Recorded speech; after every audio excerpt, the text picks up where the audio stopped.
Honorable members members, of the staff of Parliament.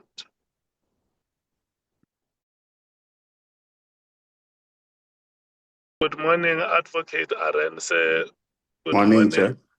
good Advocate morning, Chair and Maria Mkhwanazi. colleagues and parliamentary colleagues. Good morning, Chair. Welcome. Good morning, members. Welcome to the meeting. Welcome to the new year, 2026. I hope that you had enough time to rest, rejuvenate yourselves. We are now in the new year where we must continue with the work of the committee and do it to the last day of the 20th of February, 2026. Can I take a round and check from the African National Congress? Honorable Sangoni, are you present in the meeting? Present, alive and kicking. Good morning, Chairperson. Good morning and compliments of the new year to all colleagues on the platform. Thank you, Chair. Thank you so much, Chief Whip. Honorable Ntuli, are you present? The Chief Whip is joining shortly, Chairperson. Thank you. Thank you so much, Honorable Ngola. Yes, Chair, I'm here. I'm here. Thank you so much, Honorable Sokanyile. Honorable Sokanyile is joining momentarily, Chairperson. Thank you very much. Thank you so much. The MKP, Honorable Nombalo. Yes, I'm here, Chair. Thank you so much, Honorable Skosana. He will join shortly. Okay, Honorable Shongwe. He will join shortly, Ida. Thank you. The DA, Honorable Breitenbach.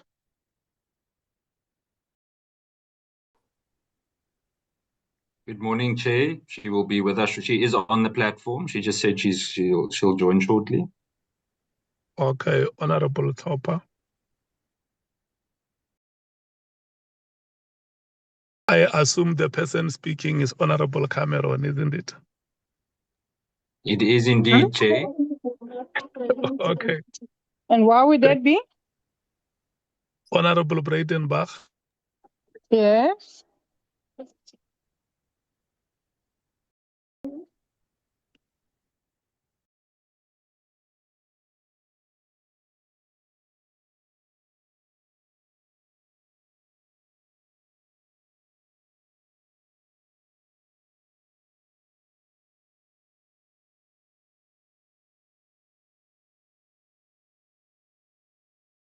We are moving to the EFF. Honorable Malema. Morning, Chair. Honorable Malema will be joining us shortly. This is Honorable Leanne. Thank you so much, Honorable Matthews. Can we move to the IFP, Honorable Mwango?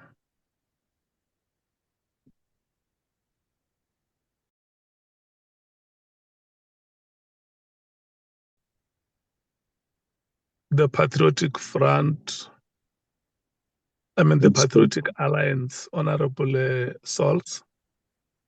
Salute, Chairperson, because above boss. Thank you so much, Honorable Salt.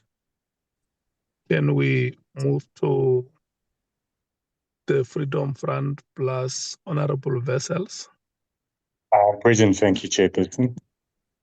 Thank you so much. Can we move to Action SA, Honorable James? Good morning, Chair. Good morning, colleagues. I'm here. Thank you so much, honorable members. I think the meeting has a quorum. Can we check Advocate Arens? Are you here? Good morning, Honorable Chair, Honorable members, my colleagues and parliamentary colleagues, and everyone on the platform. Thank you so much. Compliments of the season. We are here, and we are also joined by a new member of our team, whom I will introduce with your permission Okay, whenever. can I check Advocate Mkhwanazi, is she here? Good morning, Chair. Yes, I am present. Thank you. Thank you so much. Advocate Arendse, you can introduce the new member of the team. Chair, our new member is Bongiwe Mkhwanazi.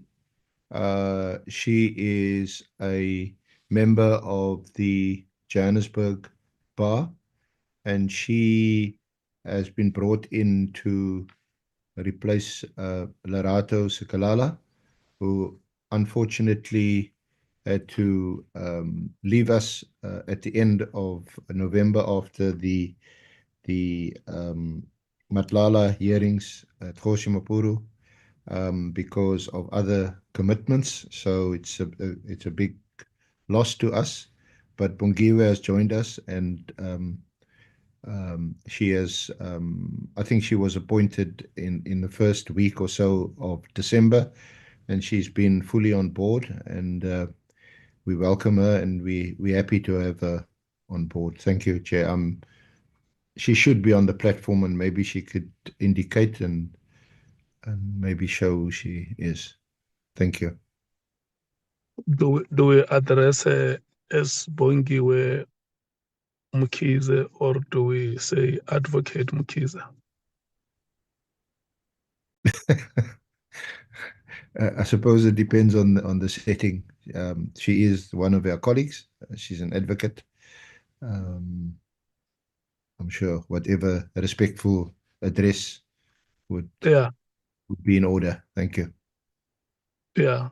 I think let's take the customary practice that we initiated here. We have been addressing all of them as Advocate Zikalala and Advocate Mkhwanazi, so it will also be befitting and also to accord her the decorum of this meeting and properly address her as Advocate Mkhwanazi. I think that is proper.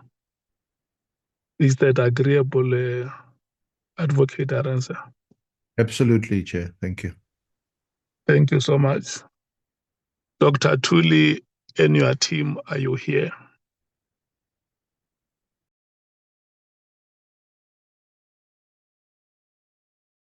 Or anybody standing on behalf of Dr. Thuli Bonani and the team, are you here? Good morning, Chair, and good morning, members and colleagues. We are here. Thank you so much. Welcome, all of you. Can I check if we have apologies from any one of us? Chair, the only apology that we received is from Honorable Kolabanak. What is the apology? I'm just trying to get to it.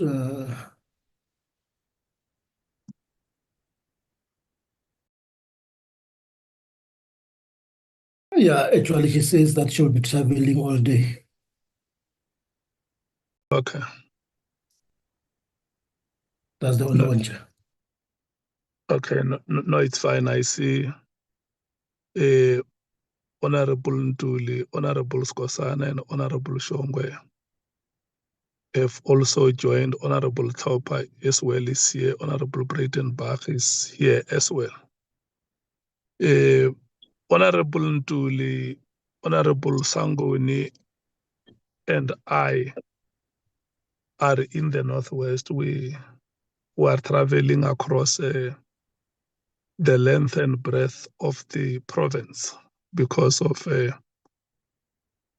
due to organizational commitments. We are preparing for the January 8 celebrations happening this weekend. I must announce it, Honorable Breitenbach, so that if anybody comes and says they paid for our accommodation, you must know that we were here.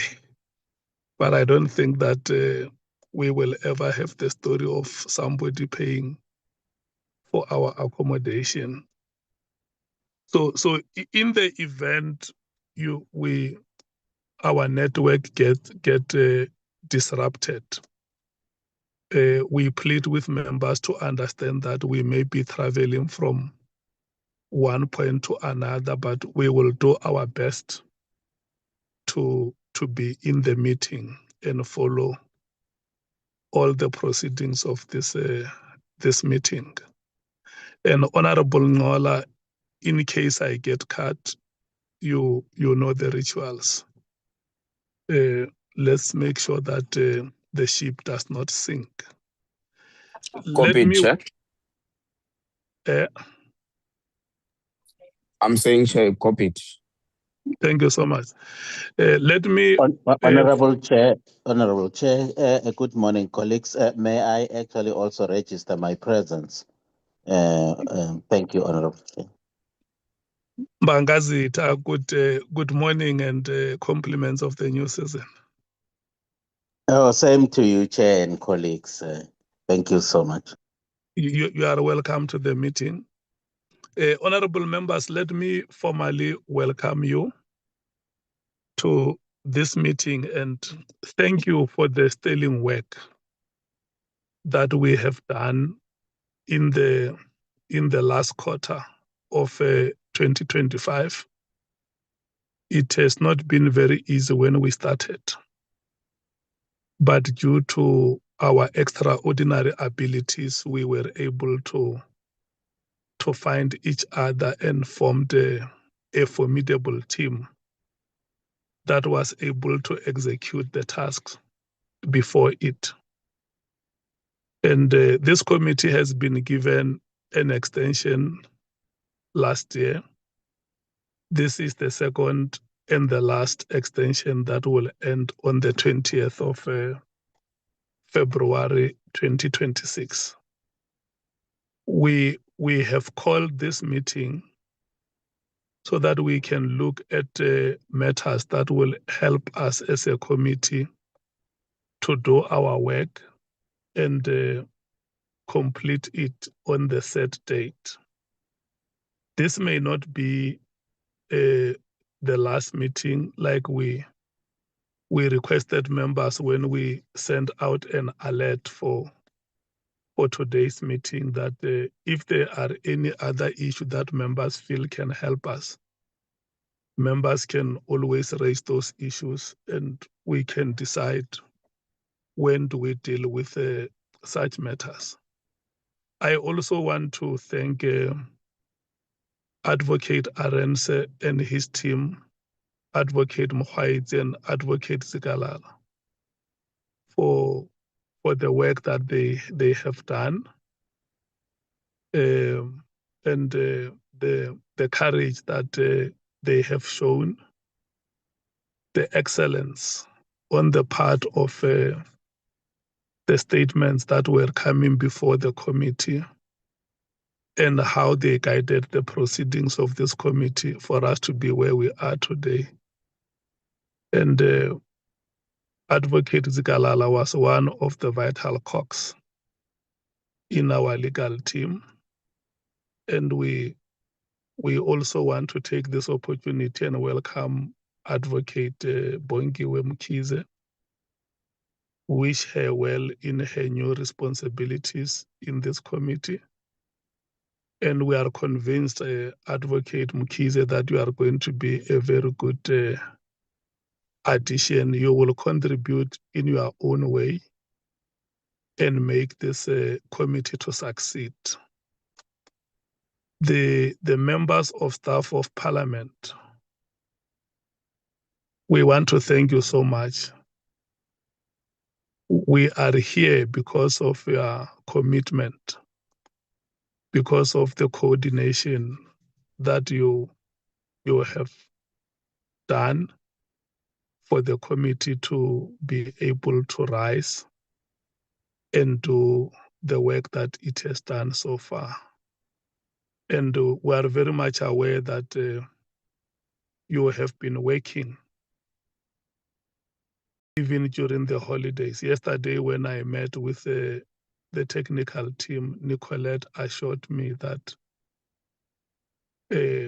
the report will be ready before the committee at the time the committee wants to consider it, and that she has prepared a framework for the committee, and the framework will be made available for the committee members to make their own inputs, so that when they go to do the draft report, the committee has guided. It just shows the extent of commitment that members of the technical team have shown to the committee, and we want to thank you so much for that. We're once again, Nicolette, going to deal with that long report.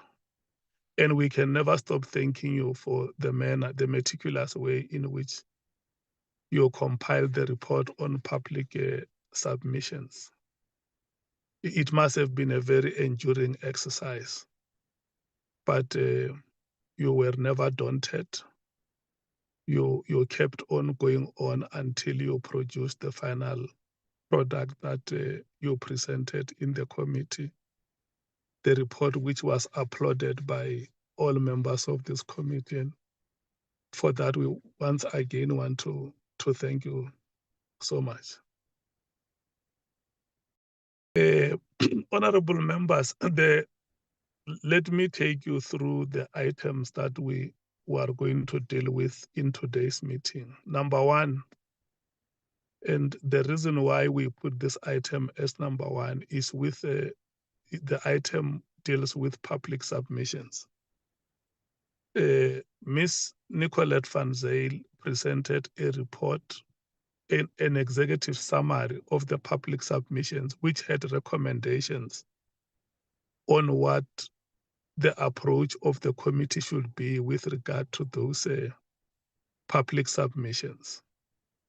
Other than that, she made the whole report available, and we agreed that because the report was voluminous, members will have time during the festive to read the report at their own time and at their own pace. So when we were preparing for this meeting, I requested her to come and present the recommendations, especially on those matters that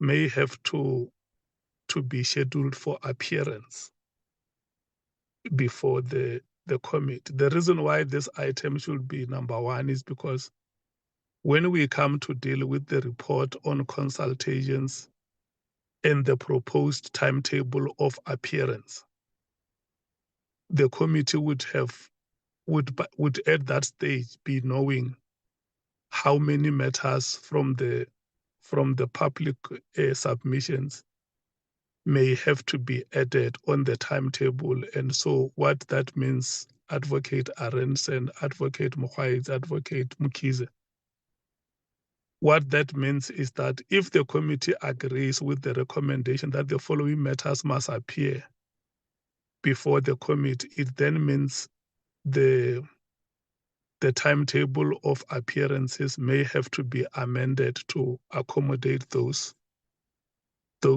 matters emanating from public submissions. And once Ms. van Zyl has presented item number one, which is the recommendations on public submissions, then the second item will be the report on consultations from the senior counsel and his team. We agreed last year on the names of Lieutenant General Dumisani Khumalo, General Patlani, Mr. Julius Mkhwanazi from Ekurhuleni, Mr. Robert McBride, Mr. Paul O'Sullivan, and Brown Mkhotsi as the 6 key witnesses that have to be consulted during the time when Parliament was rising. We will get a report on how many of those witnesses have been successfully consulted and how many are outstanding and when will the consultations be concluded. And when we deal with these witnesses, I want members to also remember that when we went to Kgosi Mampuru, we had two generals from the SAPS, General Musikidi and General Kosi Sintumu. General Musikidi was not available at that time because he was leading the team that was coordinating the G20 security processes. And General Sintumule at that time was abroad. And my understanding and recollection of the decision of the committee was that because the statement of General Musikidi was very short and that she was also acting at the time, she wouldn't have played much of a role in the matters that are being investigated within the realm of our terms of reference. And that in the event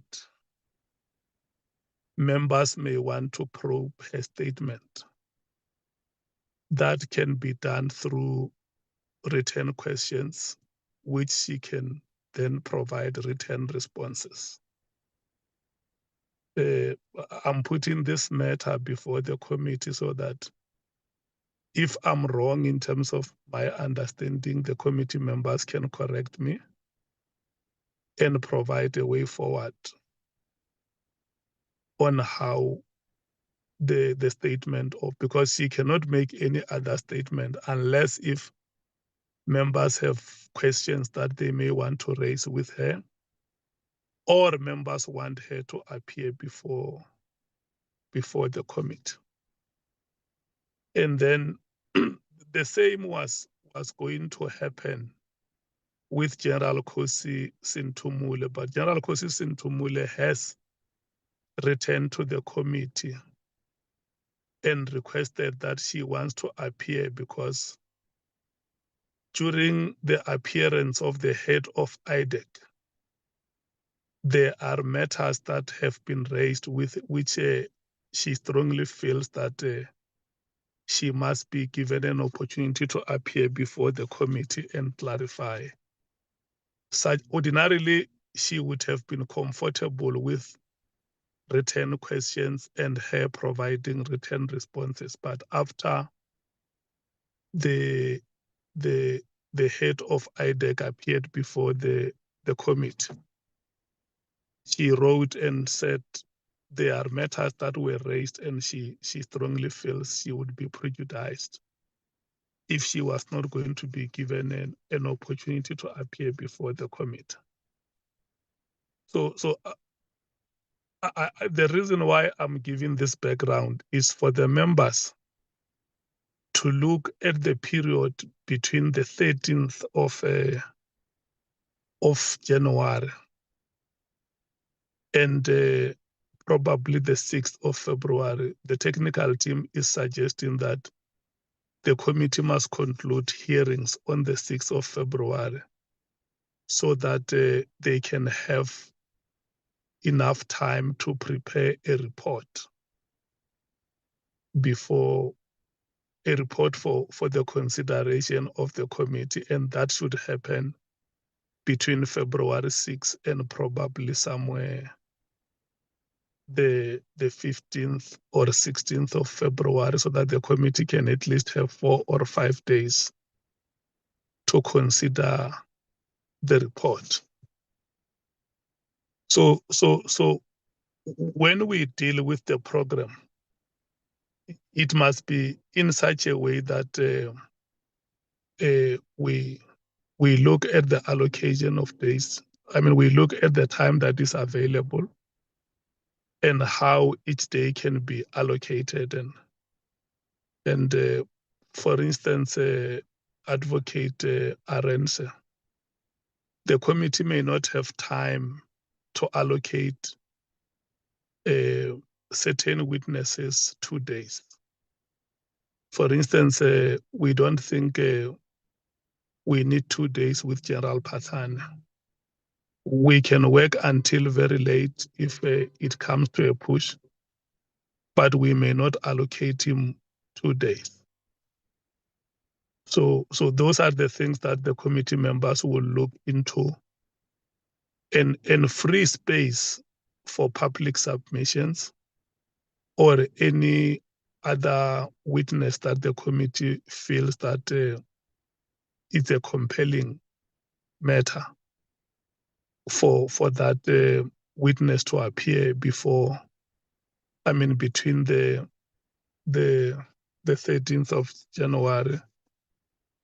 Not the 13th, the 14th of January and the 6th of February. And committee members must also understand that we have decided not to use Mondays. With the limited time that we have, a consideration may have to be made whether we can compromise and use Mondays. Fridays is acceptable. We can always try and push that at least by lunchtime every Friday we finish our work. I think that is what can help us. And lastly, is that we, maybe second last, is that having concluded our report or towards the conclusion of our report, if there are witnesses that are implicated in our report, we may, in terms of our terms of reference, we have agreed that we will alert them and share with them the report, the part that concerns them, so that they can make their own inputs before the report is, even if they cannot change the report, but the principles of natural justice militate that we should share that part of the report with them for their own observations and comments. And I think those are the issues, honorable members. If there is any other matter regarding the program, will arise as and when the program is presented, and members should be free, including matters that may be consequential. Members should be free to raise those matters. And then the committee, the last item is that the committee has requested that we write to the NPA and request a report on the charges that witness Ngabinde have spoken about against Paul O'Sullivan. And that letter was written to the NPA. The response of the NPA has been made available to the members of the committee before Christmas last year. This morning, we once again made that response available. It will be the last item. In case there is no other matter that members of the committee may want to add, it will be the last item on today's agenda, and members will talk to it and express their own views on how do they think the matter can be taken forward in case members feel that the response is inadequate. I just felt I must give that background to assist the meeting so that when we deal with the items, members know exactly the kind of the decisions that have to be made in today's meeting as we prepare for next week's appearances. And maybe one other thing on the program that we may have to look at even before you present it, Advocate Aaron, says that if we allocate General Phahlane 1 day and General Khumalo 2 days, we may have to consider starting with Phahlane on Wednesday. Because if we have him on Friday, it means we will not finish before 1 o'clock on Friday. But if we take him on Wednesday, we can run with him for whatever time of the night until we finish, and then have General Khumalo on Thursday and Friday.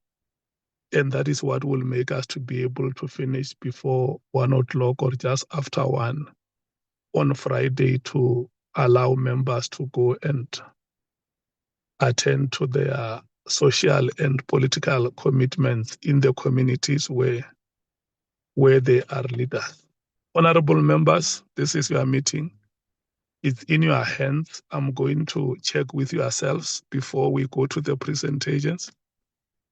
If there is any matter that members may want to raise, I see the hand of Honorable Skosana is up. I'm going to do the rotation. I will start with the ANC and check if there is any matter you want to raise. Honorable Sangweni. Thank you. Thank you very much, Honorable Chairperson. Chairperson, I think a lot of the issues that you were covering are probably agenda items, just giving some context to them. So at this point, I wouldn't want to really go into them. But maybe just to make the point that I think when we ended the year last year, we said we should also consider the possibility of working over weekends. I'm saying that because of, amongst others, the issue that you raised about once the report being completed, you may need to afford an opportunity to people who have findings against them to answer, and we may need a little bit more time on that. But our understanding is the same as yours on General Musigiri, that it was going to be a statement. I think we also welcome General Sentumule's request to appear before the committee, and we would want that to be scheduled in, and then agree with you on the number of days for General Phahlane. One point that we do have to make, Chair, which I'm not sure if it's in the next report, but to emphasize the importance of ensuring that members of the public are afforded an opportunity to appear before the committee. We did a lot of work calling for submissions, and while we would have the condensed report, I think we should look at how we are also able to factor that in terms of the hearings. But we'll engage the detail of the other matters when the reports are presented. Thank you, Chair. Thank you so much, Honorable Sangweni. Is that adequate for me to move to the next party?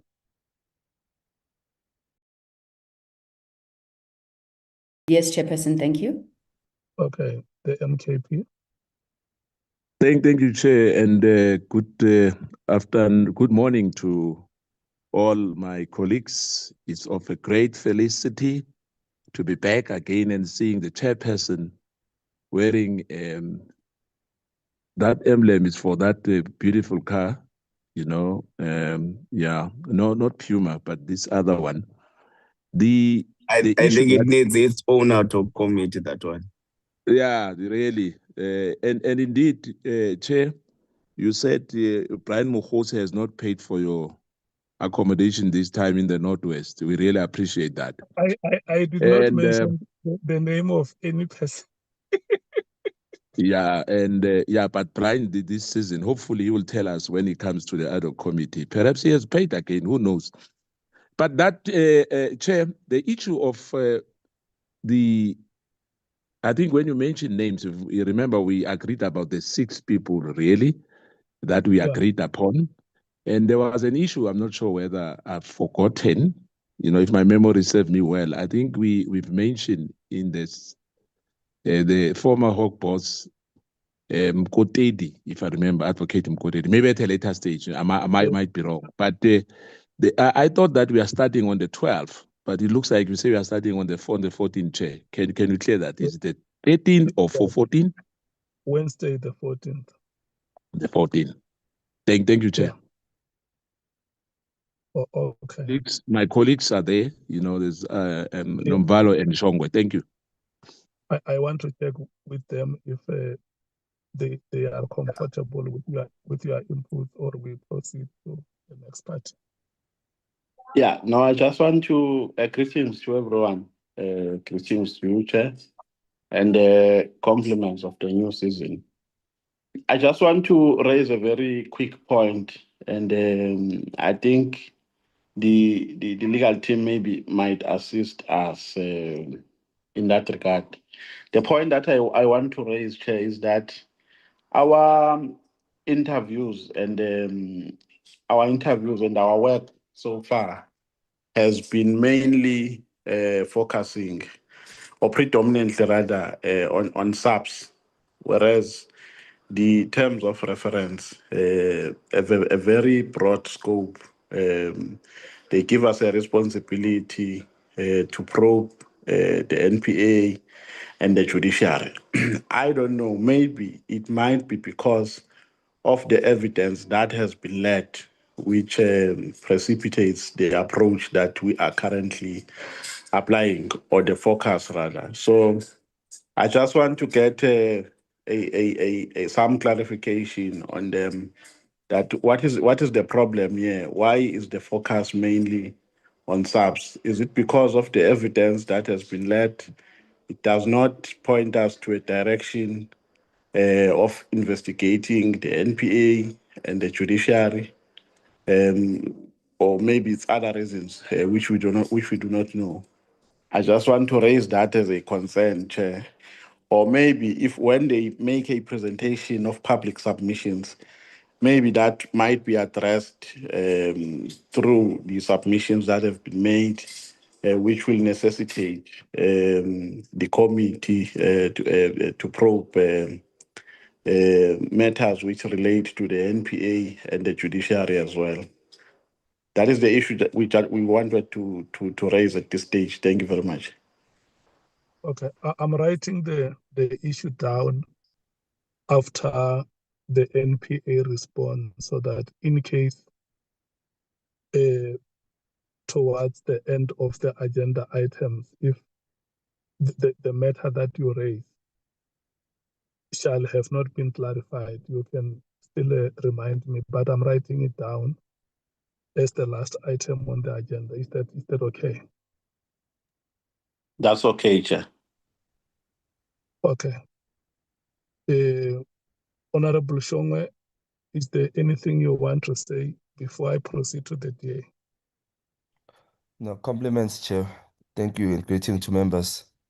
No, Chair, I'm covered by Honorable Nomvalo, because my concern was more of there were names that we have mentioned before, and I noticed now that you've only mentioned 6. But my main concern were the names of the judges, the prosecutors, and the head of the country that were mentioned before. So as we talk about the report, it somehow closes that space of the inclusions of those names. So I was just concerned, but I think Honorable Nomvalo's input covers me on that regard. Thank you, Chair. Thank you so much. The Democratic Alliance. Thank you, Chair. All covered for now. Thank you, Chair. Okay, the Economic Freedom Fighters.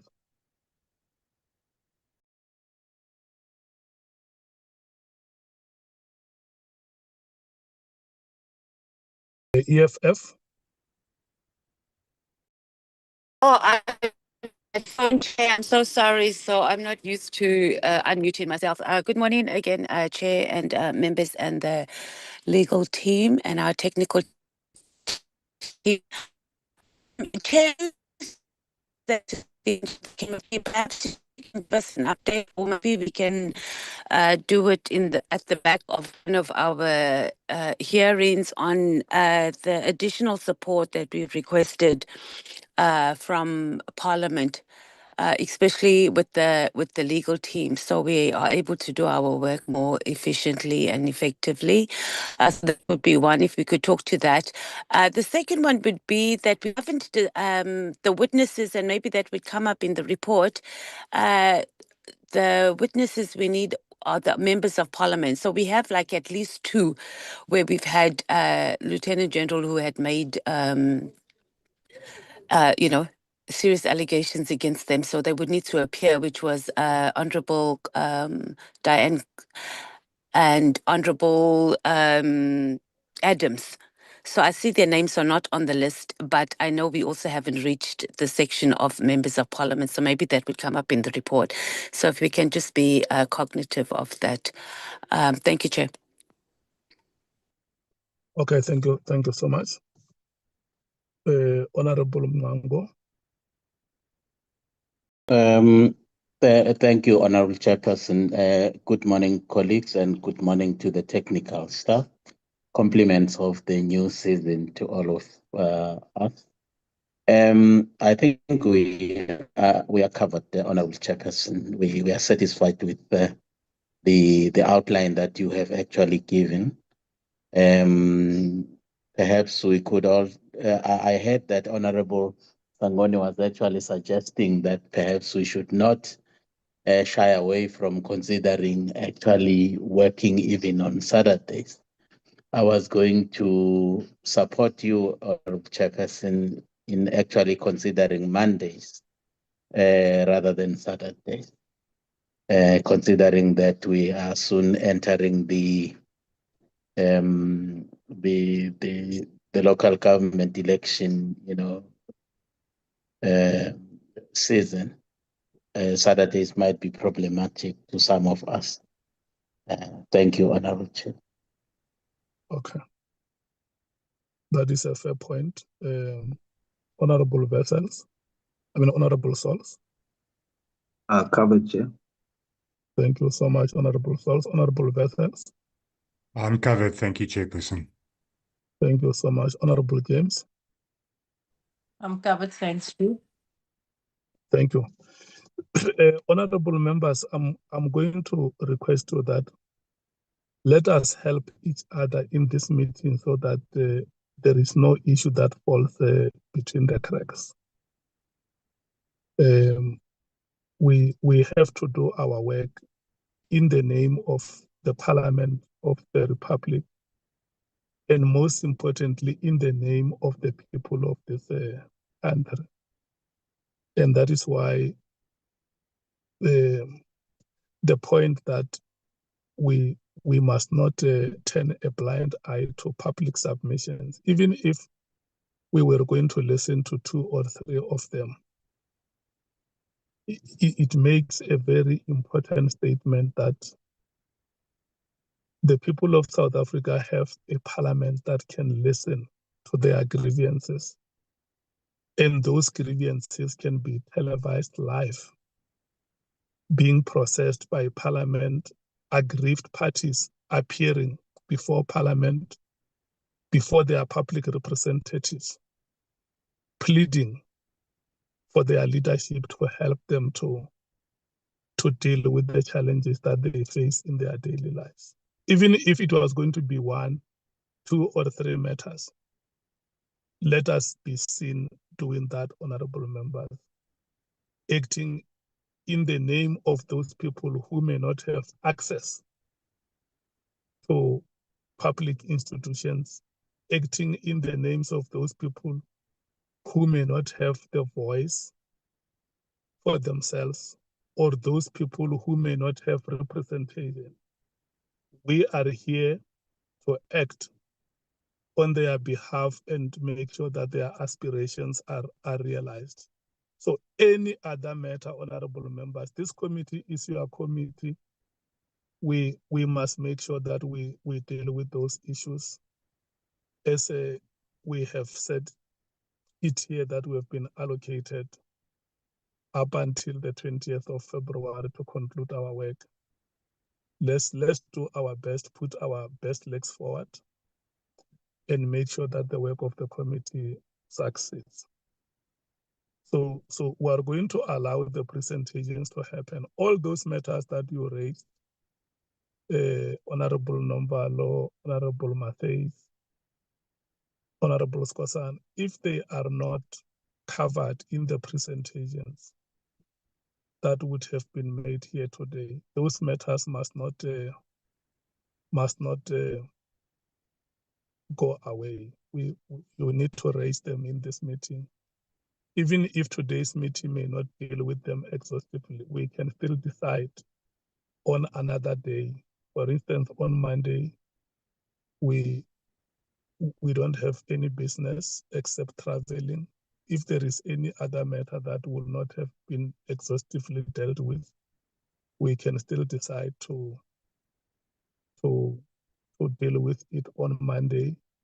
And like Honorable Mnango has said, if it's not possible for us to meet over the weekend, to do hearings over the weekends, we can still use some part of the weekend for virtual committee meetings and deal with any other matter that committee members feel that has to be decided.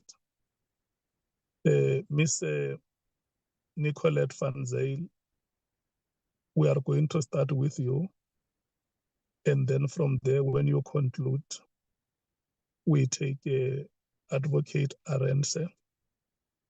And thereafter, Parliament team will talk to the response from the NPA. And then once the presentations are concluded, I'm going to remind honorable members on how we deal with each and every item through our rotation process. Thank you so much. The presentation starts now.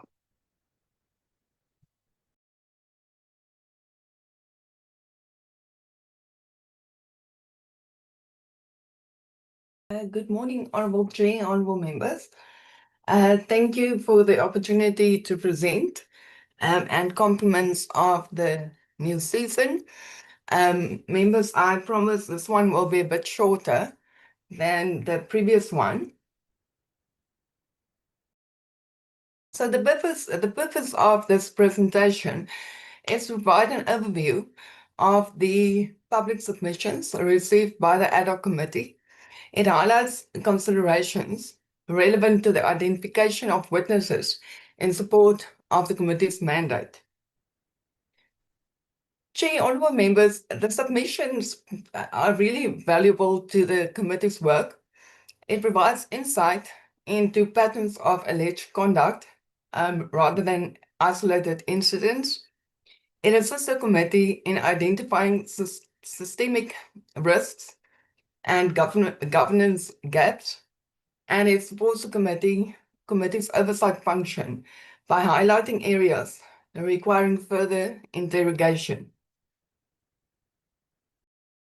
In terms of the overview of the public submissions that was received, as members are aware, we received a substantial number of written submissions from members of the public and interested stakeholders. The recurring themes across the submissions include alleged political or external interference in policing functions, corruption and collusion involving members of law enforcement and associated institutions, weaknesses in internal oversight, disciplinary and accountability systems, also intimidation, fear of reprisal, and limited protection for whistleblowers.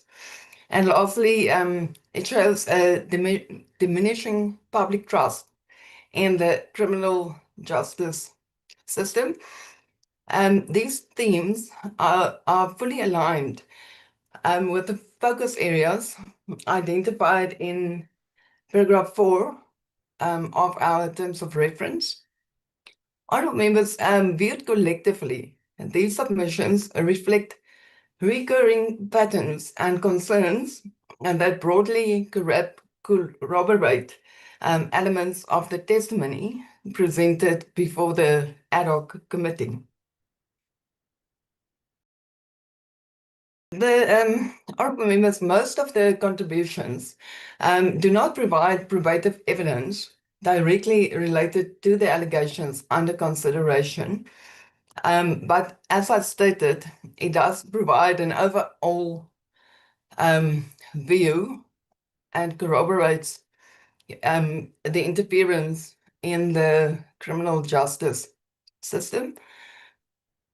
As I presented in the previous presentation last year, it is recommended that submissions be referred to the relevant portfolio committees or oversight bodies with the mandate to process them further. This approach, honourable members, will ensure that all matters raised by the public remain within Parliament's accountability framework and are directed to the institutional structures best positioned to consider and resolve. Honourable members, these I indicate are the overarching submissions that raises individual grievances and not directly related to the allegations made by Lt General Mkhwanazi and also other witnesses that appeared before the committee. Honourable members, to start, I want to raise the submissions that was submissions made by civil society. These submissions provide a system-level perspective, which addresses, amongst others, the broader impact on public trust in the SAPS correctional services, the NPA, the criminal justice system, the judiciary, and national security. And this is as stated in our terms of reference, paragraph 4.1.15. Substantial submissions from civil society was received from Accountability Now, and this was provided through an affidavit. Secondly, the African Policing Civilian Oversight Forum, or APCOF, the Institute for Security Studies, ISS, and the Dullah Omar Institute, ICJR, at the University of Cape Town, or the Western Cape, apologies, Gun Free South Africa, and Mr. Ramabuela. Honourable members, these submissions should be ideally invited for oral presentations due to their importance aligned to our terms of reference. It could be considered that these presentations be allocated 40 minutes each, which will bring a total time of about 4 hours. In terms of the substantive submissions received by the committee, these are not from primary witnesses and thus could possibly not require consultations as was made with the previous witnesses. Some could be invited or should be invited for oral presentation, while others could be considered as read. Oral presentations are not prescriptive in Parliament. However, it is definitely the best practice and strongly advisable for the committee, as the chairperson stated, to have the most pertinent submissions appear before the committee for oral presentation. Honourable members, I'm going to take you through the submissions that is highlighted for possible oral presentation. So I am making the names available today, and we have received or identified 15 submissions that could be heard by the committee. The first is from Ms. Patricia Mashale. The committee has previously engaged on this particular individual. Her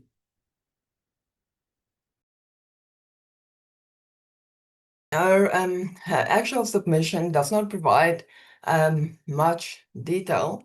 It is bulleted issues, so it will be good for her to flesh them out in a hearing setting. Secondly, from Brigadier Lovani. He is the former head of the Secret Service account. He was dismissed for allegedly blowing the whistle on corruption in SAPS. He made a previous protective disclosure, and as I understand, he will also be a witness at the Matlanga Commission. Then thirdly, we had a submission from Captain Ramalepe and 2 others. They allege that drug cartels are operating within the police service, or as I've called it, force, and the related corruption reported by Lt Gen Mkhwanazi. Fourthly, we have Mr. Dotyeni. He is a former SAPS crime intelligence analyst, and he alleges political interference, corruption, and manipulation within SAPS leadership. He links these issues to the death of a senior police officer in 2021. This matter has also been previously discussed by members of the committee. Fifthly, we have Lieutenant General Matludi. As members know, he was one of the former divisional commissioners of crime intelligence. Through his attorney, he requested an opportunity to respond to allegations made against him during the Ad Hoc Committee's hearings. Then next, we have a submission from Mr. Mlandlu. And for this, we possibly need a consultation. Through his attorney, he submitted an affidavit and substantial evidence bundle, including a sworn statement and supporting documents. Moving forward, honorable members, we have a submission from Mr. Masakukwa. He alleges abuse of SAPS Crime Intelligence Secret Fund and the misuse of state resources.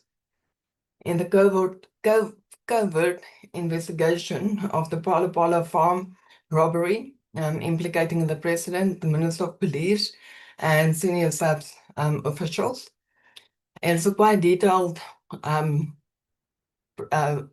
submission and could be heard by the committee.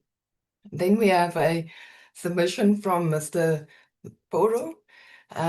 He accuses senior NPA and IDAC officials of abuse of power, racism, and unlawful asset seizures, stating that he and his family was humiliated and impoverished. Ninthly, honorable chair members, we have a submission from Mr. Chetty.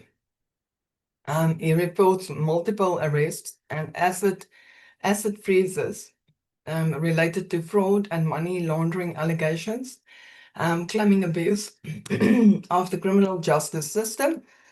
Honorable members, Mr. Chetty also had a recent media report or media article that was published, which can be,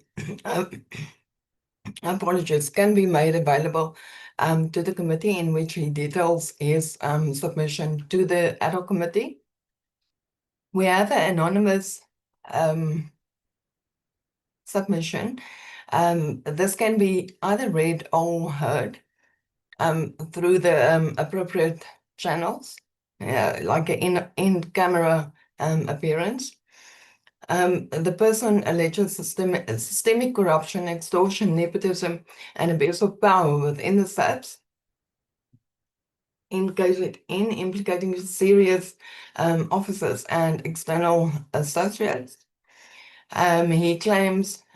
He or she claims interference in investigations, the manipulation of disciplinary processes, obstruction of IBIT inquiries, and protection of criminal activities.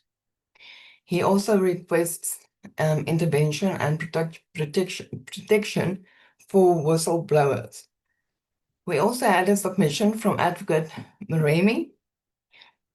He alleges that Lt General Mkhwanazi lied under oath regarding the handling of a fraud and corruption case against Lt General Mkhwanazi, thus misleading the Ad Hoc Committee's inquiry and the public. He seeks to clarify that the Mkhwanazi matter was solely about vehicle transactions and unrelated to broader allegations of corruption. Advocate Mkhwanazi submitted a detailed affidavit. Next, we have a submission from Dr. Rolls. It is suggested that this submission be read. He alleges to have evidence of involvement of police and the judiciary in mass criminal activities. He reports multiple arrests and asset freezes related to fraud and money laundering allegations, claiming abuse of the criminal justice system. However, this can also be heard as an oral presentation. Next, we have a submission from Advocate Mkhwanazi. He alleges, or his submission revolves around the lack of protection to whistleblowers in the SAPS. He also alleges factions in SAPS leading to unfair promotions and a wide abuse of the disciplinary processes in SAPS. We also had a substantive submission from Mr. Mia. He alleges a conspiracy involving SAPS, the NPA, and the judiciary to manufacture evidence and secure wrongful convictions. However, members should note that he is currently incarcerated, and caution should be noted regarding Parliament's involvement in criminal convictions. Lastly, honourable members, we have a submission from Honourable Mr. Mkhwanazi. This can also be read. However, it does provide a detailed account of alleged investigative failures, intimidation, and a lack of protection experienced by Municipal Oversight Office bearer following the referral of a corruption matters to SAPS. While the municipal governance aspect fall outside the committee's mandate, the submission has value in illustrating systemic weaknesses in SAPS investigations, follow-through, and whistleblower protection, and is considered as corroborative contextual evidence. Honourable members, if the committee could, at a minimum, allocate 40 minutes per individual for oral presentations. This can be concluded over 1 or 2 days.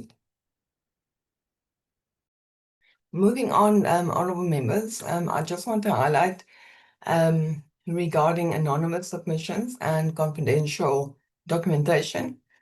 We received 3 anonymous submissions, of which one was assessed as having high probative value. One of the the second anonymous submission was based primarily on hearsay, while the other related to a reported political killing and included claims of threats linked to anti-corruption activities and exposure thereto. Honourable members, this is a good example of a submission that could be referred to the police for investigations regarding the threat to the submitter's life, and also to have a report on the investigation that was conducted by SAPS on the reported political killing. We received no confidential or classified documents through the public participation process. Matters falling within the mandate of the Joint Standing Committee on Intelligence will be referred accordingly. For instance, we have received a substantial submission from Mr. Painter alleging misuse of crime intelligence function. However, these allegations are not directly linked or aligned to the allegations made by Lt Gen Mkhwanazi, but again, it points to misuse of state resources, especially within the crime intelligence section of the police or division. Then, honorable members, we received quite a substantial number of submissions from former and serving SAPS members who report grievances related to unfair dismissals, irregular disciplinary action, promotions, and re-enlistment or reservist absorption. Honorable members, while these matters raise legitimate concerns about perceived labor practices within the SAPS and other government departments, Parliament's direct intervention in individual labor disputes is not advisable. These individual disputes fall within the judiciary jurisdiction of statutory labor dispute resolution mechanisms, such as the SSBC, the CSMA, and labor courts. However, the recurring patterns raised by the submissions remain important, and it points to a broader organizational concerns, notably the re-enlistment process, communication and feedback. That's quite a significant area within the SAPS. Limited pathways for community policing forum or CPF members and reservists to be absorbed into the SAPS as permanent members, ongoing systemic challenges in SAPS human resource management and allocation, and concerns regarding the application of disciplinary regulations, including allegations of the misuse of the expeditious dismissal process. Honorable members, just to note, the Portfolio Committee on Police have been engaged quite significantly in these matters, labor-related matters, as part of our strategic and policy-orientated basis on mandate. Honorable members, in conclusion, just to draw your attention, based on the public submissions, we are required to draft and adopt a public participation report, which will be published in the ATC for noting by the National Assembly. So it's not for consideration, only for noting. The public participation report will be very concise and factual in nature. It will not include the detailed submissions that was made. It will basically be based on the overarching themes that was identified through the public participation process. It will also then naturally also include the submissions that was heard for oral presentation, and the report will be prepared and adopted separately from the committee's final report, and will be drafted for adoption once the public participation process has been concluded. Thank you, honorable members. That concludes my presentation.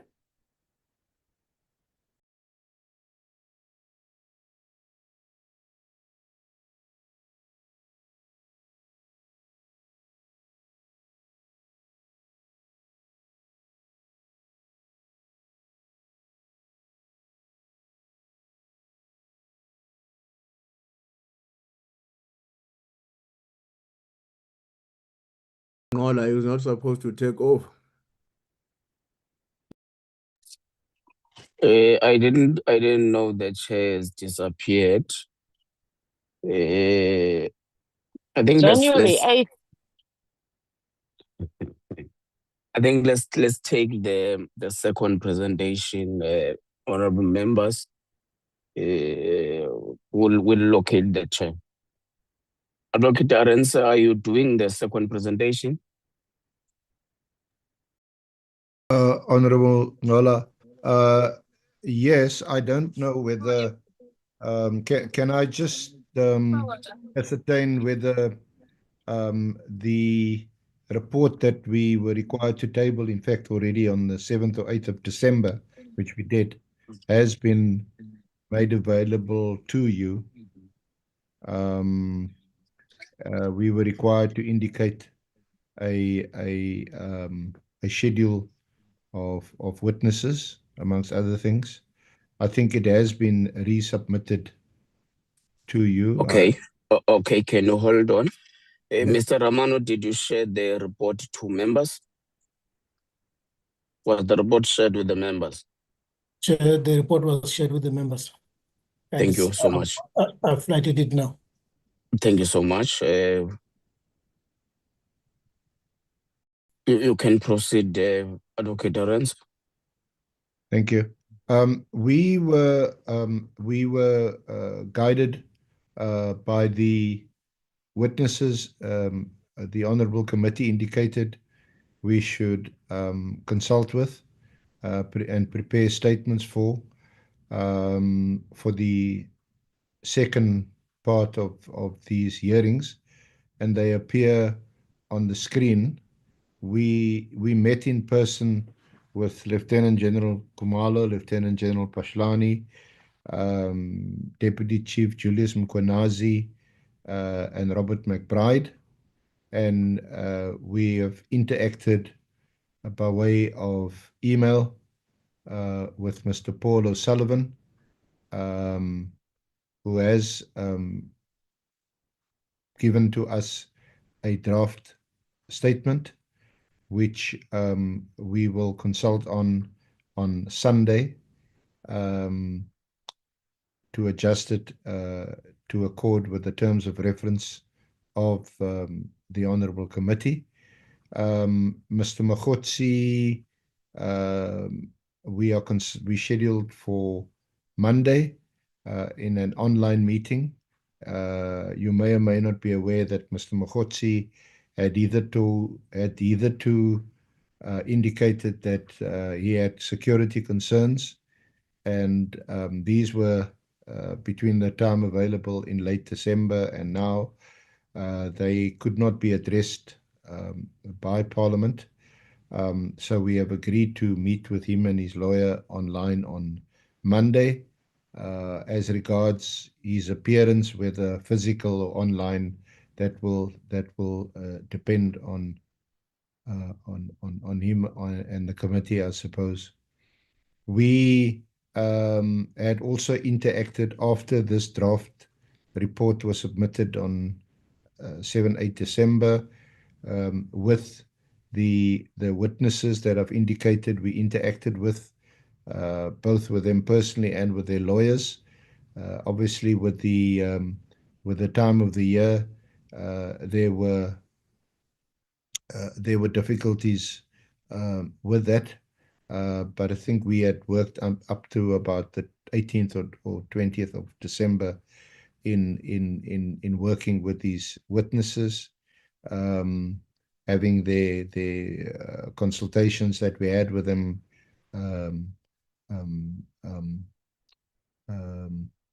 What's the word? recordings, having that transcribed, sorry, and then preparing draft statements which have been exchanged. We are in a position to make the statements of Lieutenant General Khumalo and Lieutenant General Pashlani available by the end of this week. Pashlani probably by Saturday. So we would be in a position to proceed with their evidence as now indicated on the 14th, 15th, and 16th next week. The following week, we scheduled Mr. McBride and Mr. Mkhwanazi, and the following week, O'Sullivan, who will be interviewed online.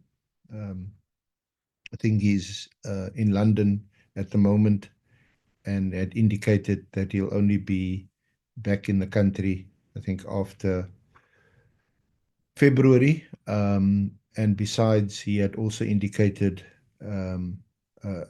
grave concerns about appearing in person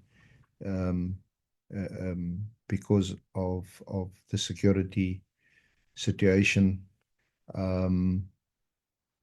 We had not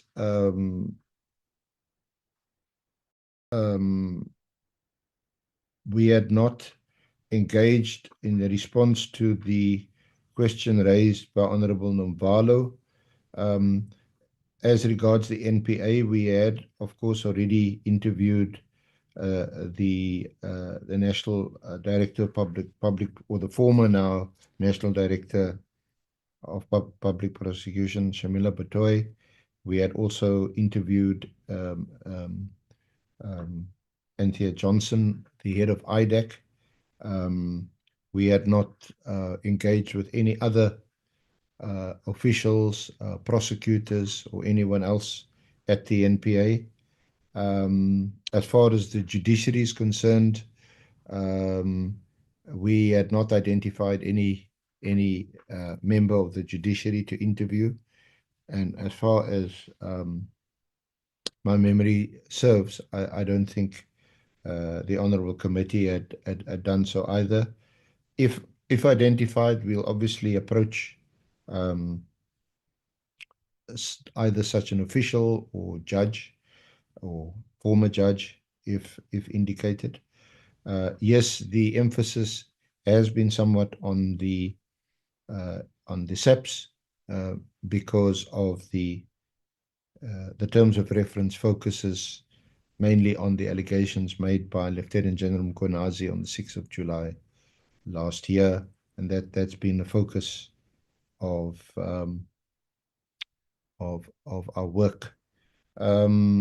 As regards the presentation made by Nicolette, a number of these submissions had originally been directed to us, but we sent them on to the parliamentary technical team. They had sifted through, I'm sure, a couple of hundred, if not 1,000 public submissions, and Nicolette has provided the summary. We will engage with Nicolette and her team on these submissions. I don't have any comment on her summary that 15 or so possible oral presentations be made to the Honourable Committee, but I leave that within your discretion. Otherwise, Acting Chair, Honourable Chair, we are on track to present the evidence of let me see, 1, 2, 3, 4, 5 out of the 6 witnesses, and we'll see how it goes with Mr. Mkhwanazi on Monday if he survives January 8th. Thank you, Acting Chair. But the last part, Senior Counsel. Thank you very much, Senior Counsel. I think we must commend the work you and your team has done in terms of consultations. 5 out of 6 is a sterling job. It does seem like the chair is not yet back, so we members were going to rotate as we have made it our tradition. And we're going to deal with both reports on public participation and on the timetable and the work done in terms of consulting the witnesses. And we must make consideration on the time frames and the extension that we've been given and what needs to be done and how do we prioritize, reprioritize, and all of that. So we're going to start with the ANC, the Honorable Sangoni. Honorable Ngola, may I interject just briefly? Yes. May I request that Advocate Mkhwanazi perhaps introduce herself briefly, and also that I will stay on, but if both Advocate Mkhwanazi and Advocate Mkhwanazi be excused, because we do have some consultations planned now for this afternoon with some witnesses. Thank you. That's allowed, Senior Counsel. Advocate Mkhwanazi, can you please shortly or briefly introduce yourself to the committee? Good afternoon, honorable members. As Arenza SC has...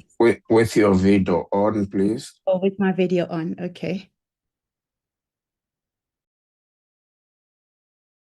Okay, I'm not sure if it's on. It's on, but with issues. Oh, I have no idea what is happening.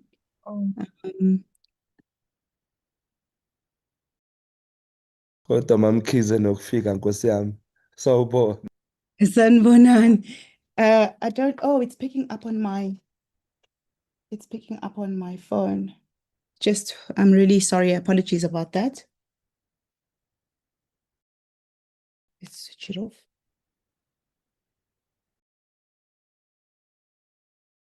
Okay. There you go. Icathulo sizibonile. Ngizibonile isicathulo, ngiyaxolisa kakhulu. Good afternoon, honorable members. My name is Bongiwe Mkhwanazi, and I am a member of the Johannesburg Bar. I'm based at Group 621, and it is an honor for me to join this team, the legal team, as well as to work with you as the committee. So, ngiyaxolisa ngicathulo evelile. Thank you very much, Advocate Mkhwanazi. I think the shoes issue is not really an issue. It was just on a lighter note. We welcome you officially to the committee work. But just to brief you that here we work, there is no time for knocking off. We even knock off at 1 a.m. in the morning. So you must prepare yourself for such kind of an extensive kind of work. Thank you so much. Honorable Sangoni. We're back to rotation. Honorable Acting Chair, may they be excused? Yes, they can be excused to do their work. It's okay. Thank you. Thank you very Honorable much. Sangoni, it's your time now for rotation. Thank you very much, Honorable Chairperson, and let me echo your welcome to Advocate Mkhwanazi. We can tell that she's a hard-working young woman. One of the shoes were off, so she's used to this late nights and things of that nature. Honorable Acting Chair, thank you so much. Let me thank the presentations that have been meticulously prepared for the committee, both by Ms. Nicolette as well as Advocate Arendse. Maybe I will start off on behalf of the ANC on some of the presentations, and then my colleagues will come in.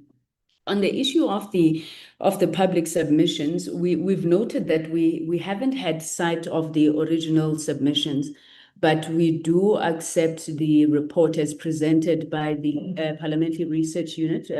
We accept the bona fides of those submissions as summarized.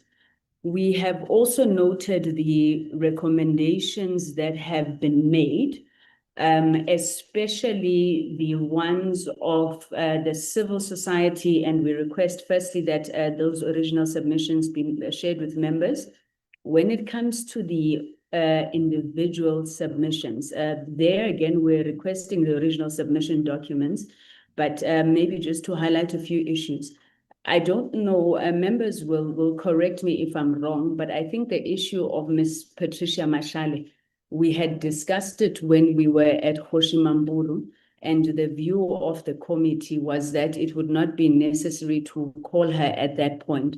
Granted, this was based on the evidence that was before us, which was largely reference to her in relation to social media posts. If there's a feeling that there's been new substantive information that has since been brought, and that decision must be reviewed, we won't have a problem with it. But we had thought that we had dispensed with the issue of Ms. Patricia Mashale. So we're not really supporting her being heard, unless, as I said, there's new information that has come through. But even then, Ms. Nicolette did say that her submission is bullet points, so we're not sure about that. Chair, we also want to make a suggestion that where allegations or accusations are being made against individuals, it must be accompanied by a sworn statement before that is heard. And this is really to protect our work, from challenge. I know that a sworn statement is not necessarily a prerequisite for appearing before Parliament. But in such cases, we would think that whomever is making the accusation should be willing to depose an affidavit to that effect. And if necessary, anybody who has accusations being leveled against them should be afforded an opportunity to respond or right of reply. We accept the list that has been provided of the other 14 individuals who made submissions. Amongst them, I remember there was Advocate Mkhwanazi, General Ndluli, and a number of other individuals, Dr. Ross and so forth.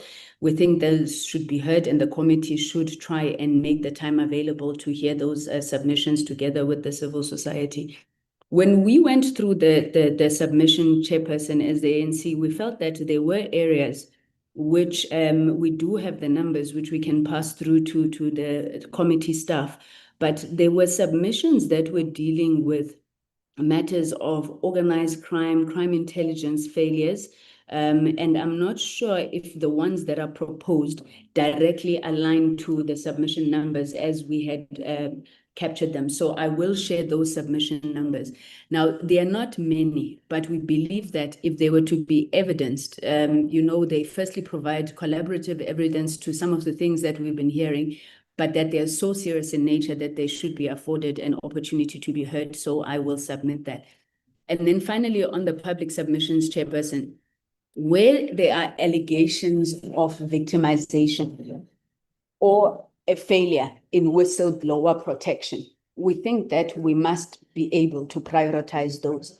I think it's common cause that our laws and really our entire system of dealing with whistleblower protection is not sufficient, and we may want to hear from members of the public who have such issues that they would want to bring to the attention of Parliament. I think, let me stop there on the public submissions, Chair, but we support the recommendations that some of these matters must be referred to the relevant portfolio committees as well, specifically the portfolio committee on police on matters that relate to the subs. Chair, our understanding at this point, and perhaps other honourable members will speak to the matter, I don't think that there was a intentional sidelining or undermining or an attempt at circumventing, calling members of the judiciary. There has been a number of witnesses who would have made, accusations or statements against members of the judiciary, and it has been very difficult to get from the witnesses that have appeared before us who from the judiciary are these accusations being made against, except for the one judge who I think was in some high-profile case. So we hold no opposition to bringing members of the judiciary as and when those allegations are brought to them. But I think that they've been far between, and we obviously wouldn't want to just go on a witch hunt where no such allegations are presented, but we will support them being called when that information comes. Then, Chair, on the issue of the program and the witness list as presented by Advocate Arendse, I think the first thing we want to raise is that we do believe, as suggested by the chair, that General Phahlane should go first on the 14th, given the time constraints that were raised. We want clarity, and we vehemently reject at this point any consideration of online hearings. I think our terms of reference were very clear that the witnesses must present themselves physically before the committee. This relates to Mr. Paul O'Sullivan as well as Mr. Brown Mkhwanazi. Now, the reasons that are being given, I think in one meeting we were told that Mr. O'Sullivan is abroad. I think sufficient time has been given to Mr. O'Sullivan to present himself before the committee. We would want that we consider and utilize any avenues that Parliament has to compel him to appear before this committee. We're not going to do online hearings. If Mr. Paul O'Sullivan, as this indictment that was sent to us shows, is able to impersonate an IPID member and do all sorts of things, there's absolutely no reason why he can't come before a Parliament of the people to answer for himself. So we reject any consideration of an online hearing for him. We don't think that the reasons provided are adequate given the gravity of the allegations that has been brought against him. And we would wish that the committee goes back to engage Mr. O'Sullivan and indicate it's the view of the committee that he must present himself physically. Similarly with Mr. Brown Mkhwanazi, I don't quite remember the essence of the security concerns that he was raising. However, a number of witnesses have appeared before this committee. He himself has presented himself before Justice Matlanga's commission. So what security considerations would there be when he has to appear before Parliament? So we reject any consideration of an online hearing there as well. And then finally, Chair, on the issue of members of Parliament, I think it was Honorable Matheus who had raised it earlier. We have the same concern as the ANC. I mean, this is a matter that has been ventilated a lot in this committee, and I think the program should be adjusted to afford an opportunity for Honorable Collar Barnard as well as Honorable Adams to also present their evidence before the committee. Chair, I'm going to stop there, but I'm not sure if other members of the African National Congress would want to make any additions. Thank you so much, Chairperson. Thank you so much, Honorable Sangoni. Honorable Khanyane is back. Honorable Chair. Thank you so much, Deputy Chair. Do you want me to afford you opportunity to speak? No, just a little bit of a brief, Chair. We have received the presentation from the senior counsel in light I've been following that. Okay, that's fine, Chair. Yeah. You can no, I'm fine. You can take over now. Thank you.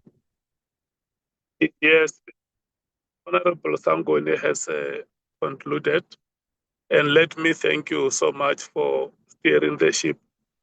Can I check with the members of the African National Congress if you are done before we take the MKP?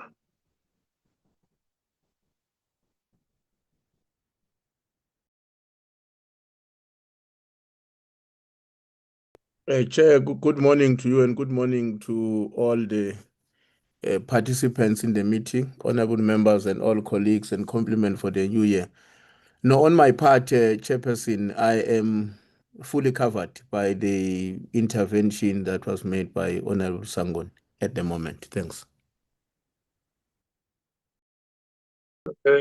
Yeah, not to put Honorable Ngola in a disadvantage. Can I check with you, Honorable Ngola, if there is something you may want to say? No, Chair, I'm fine. I'm fine and fully agree that there is no virtual arrangement where witnesses must be dragged kicking and screaming to appear before the committee. Thank you so much. Okay. And that the program should start with General Patani. Do you support that? Agreed, Chair. Yes, Chair, Okay. yes, supported. Okay. So the suggestion then will be that General Patani should come on Wednesday, followed by General Kumalo on Thursday and Friday. Can I then move to the MKP? Thank you, Chair. I think, Chair, it's good that this is a seventh administration. I think this Paul O'Sullivan think this is a sixth administration when they allow Pillay to give evidence while he was away. He must be here physically. We are not going to allow him. This is the seventh administration. MK party is here. Now, this European attitude, because he undermines everyone. He's got nothing to do that he is busy the security concern. Security concern when he's in charge of all the state agencies. But be that as it may, Chair, the issue of the judiciary, and I think my colleague has raised that we can't say that the evidence leader is very aware. We've raised names there. It's not that we never raise name of the judges or from that sector. We need to have them here. It's not only about the police. We have judgment which which leaves much to be desired.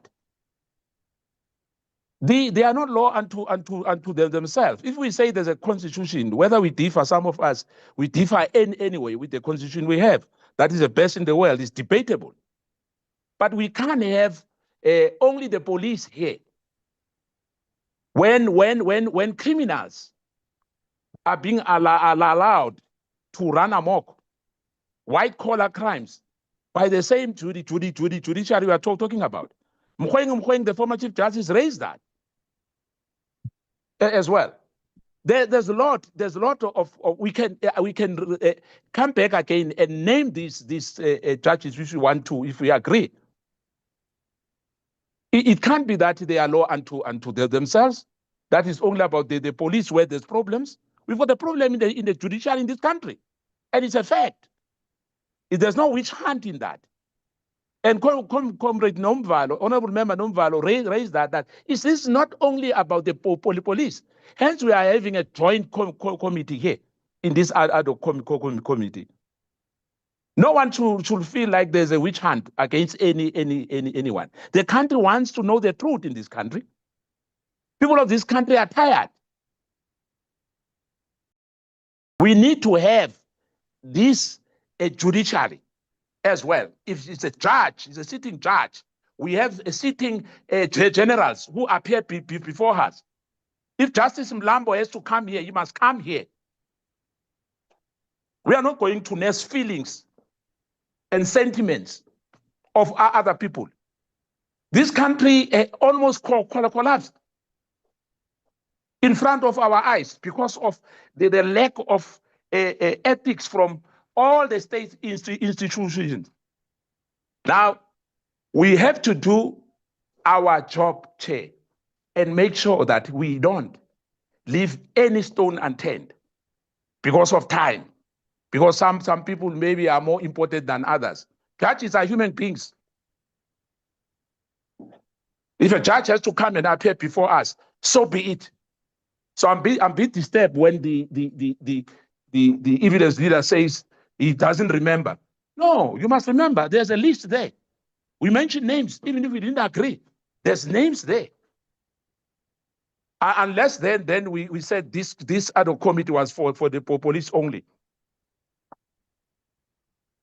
In my view, Chair, I think we have to have that as a matter of urgency. We have to complete, and if we agree about the other names, so be it. Let's do what we're supposed to do. We've agreed, Chair, that we're gonna have everyone here who's relevant. Judges are relevant in this ad hoc committee. They are not supernatural beings. We need them here. There's a lot of maleficence in this country.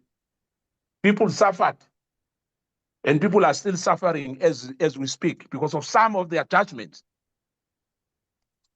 Thank you, Chair.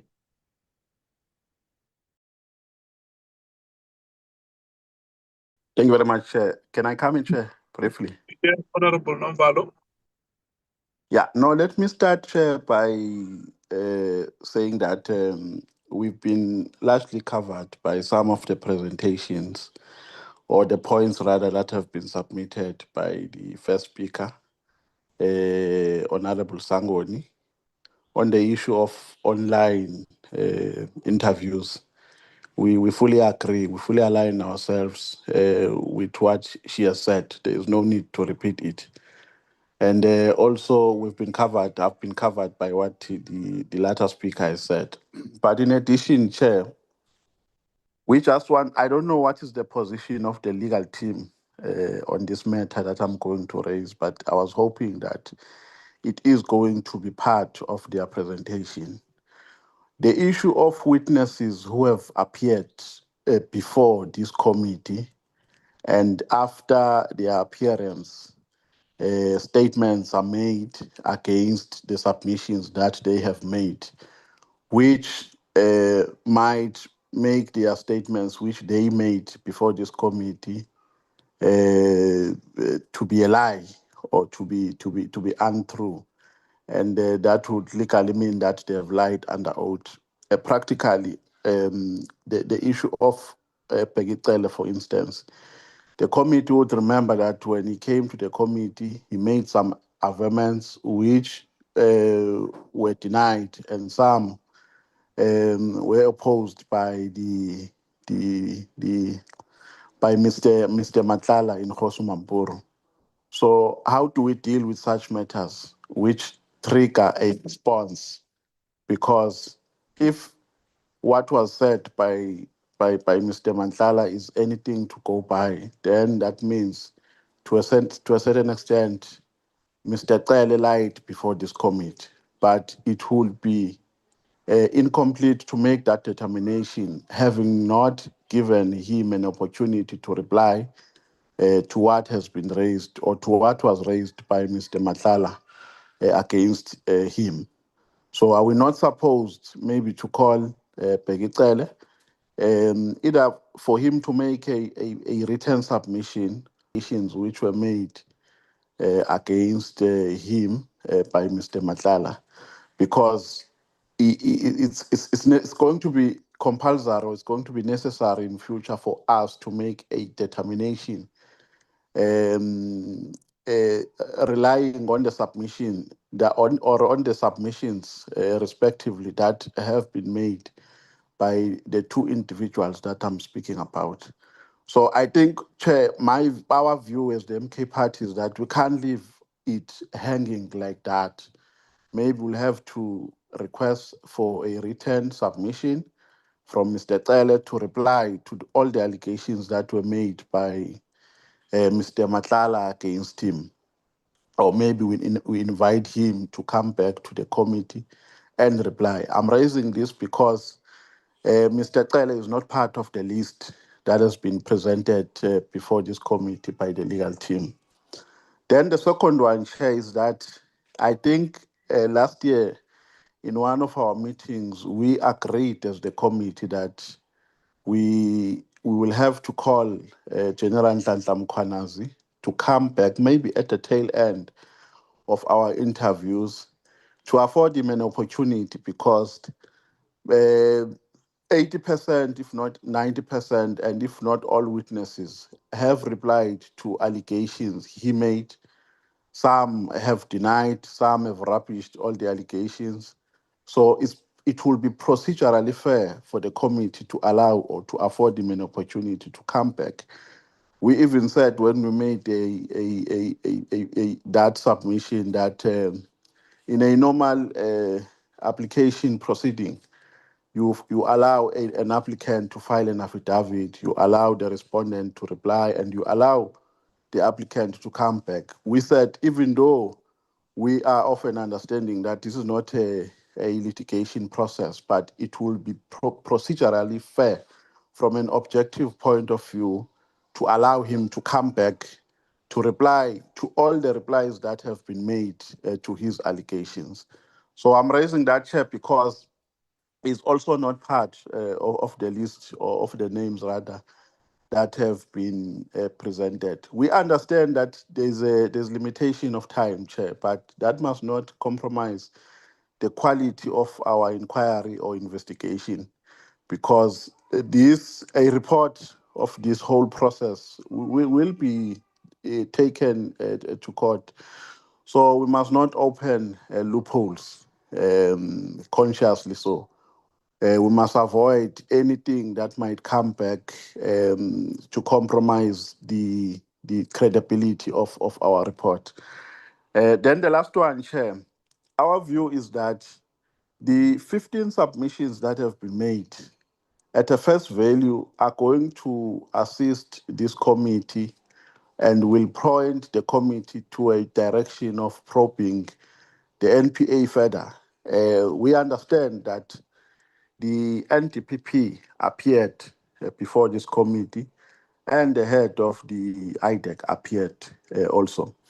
But we are not confident that this committee has sufficient evidence that it can use in its report to make any determination in relation to any allegation about the NPA or to any allegation rather about the judiciary.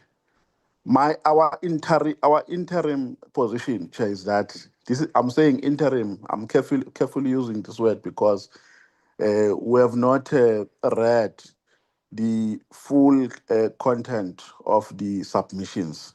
So maybe when we read them, we might make a different determination. But at this stage, Chair, and at a first value, our view is that the committee must entertain those submissions, and largely through oral submissions. And that might require us to work tirelessly and around the clock. That might require us maybe to invite even 2 witnesses on a day, like we've been doing previously. And the chair or the committee might have to agree to a point that they will have to minimize time for members to ask questions so that all the relevant information that will assist this committee to finalize its inquiry or report is taken into consideration. Thank you very much.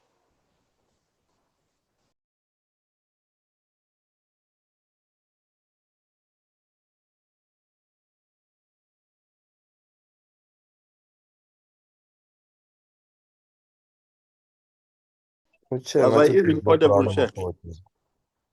No, ngathi Chair is no Brown Mkhwanazi lapha. Salungisa accommodation. Seemingly, we have lost the chair, Honorable Ngola. You know what to do.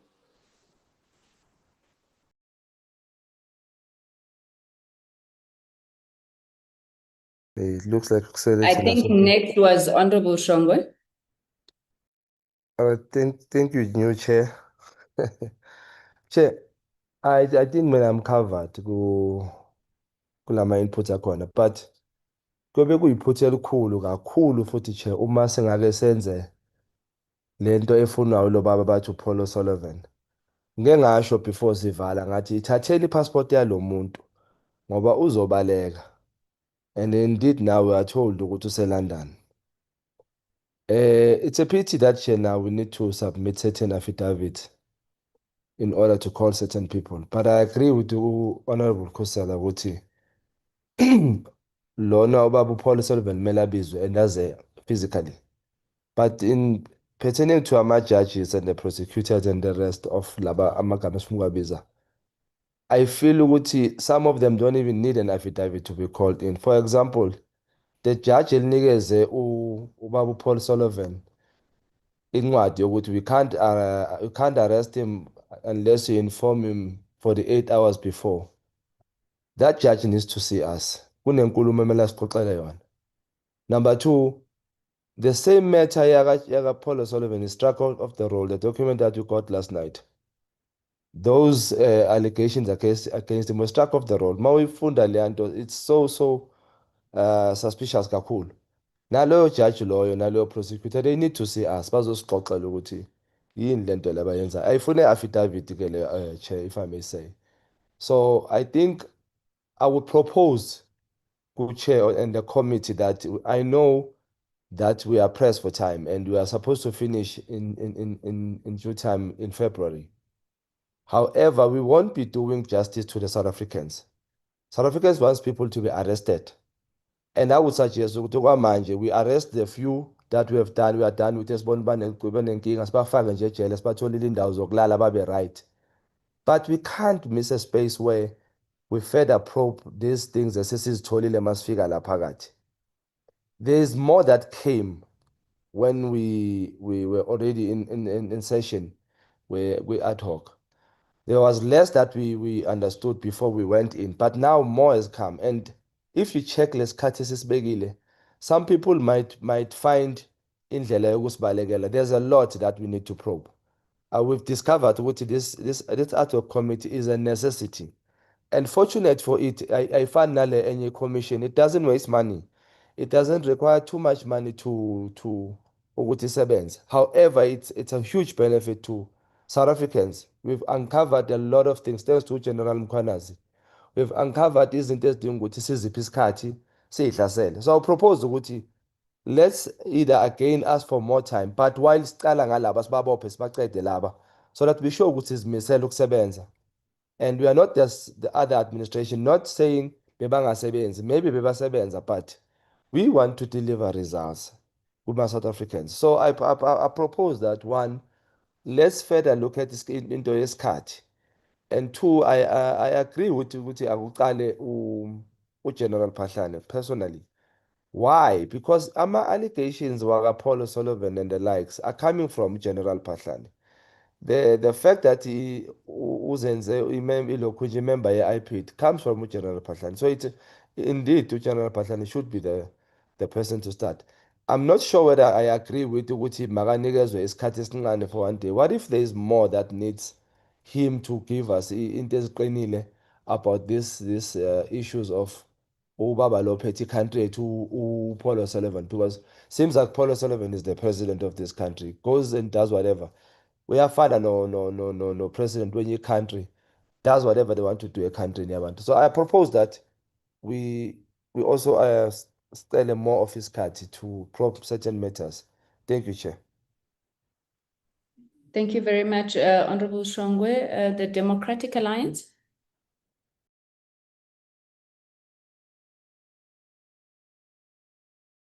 Thank you, Chair and Honorable Shongwe and everyone else on the team. We're happy for now. I just want to highlight one thing that we haven't touched on that's just good to take note of, is that the motion regarding the gang violence inquiry and the police committee that was adopted at the end of 2025 could potentially influence parts of, it won't influence the program, but it could cause for a slight challenge with regards to attendance sometime. But for now, happiness. Thank you. Thank you very much, Honorable Cameron. Any other speakers from the DA? No. Can we then move to the Economic Freedom Fighters? Thank you very much, Chair, and compliments to the colleagues. We generally agree with a lot of things that were said. And on O'Sullivan, we must use the powers that we have to summon him. We must be a different kind of a committee that deals with the powerful in a manner that shows them no one is above the law.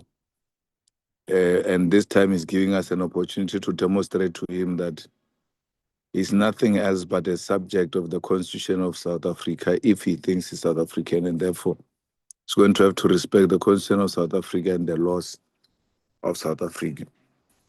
The same goes to Mkhwanazi.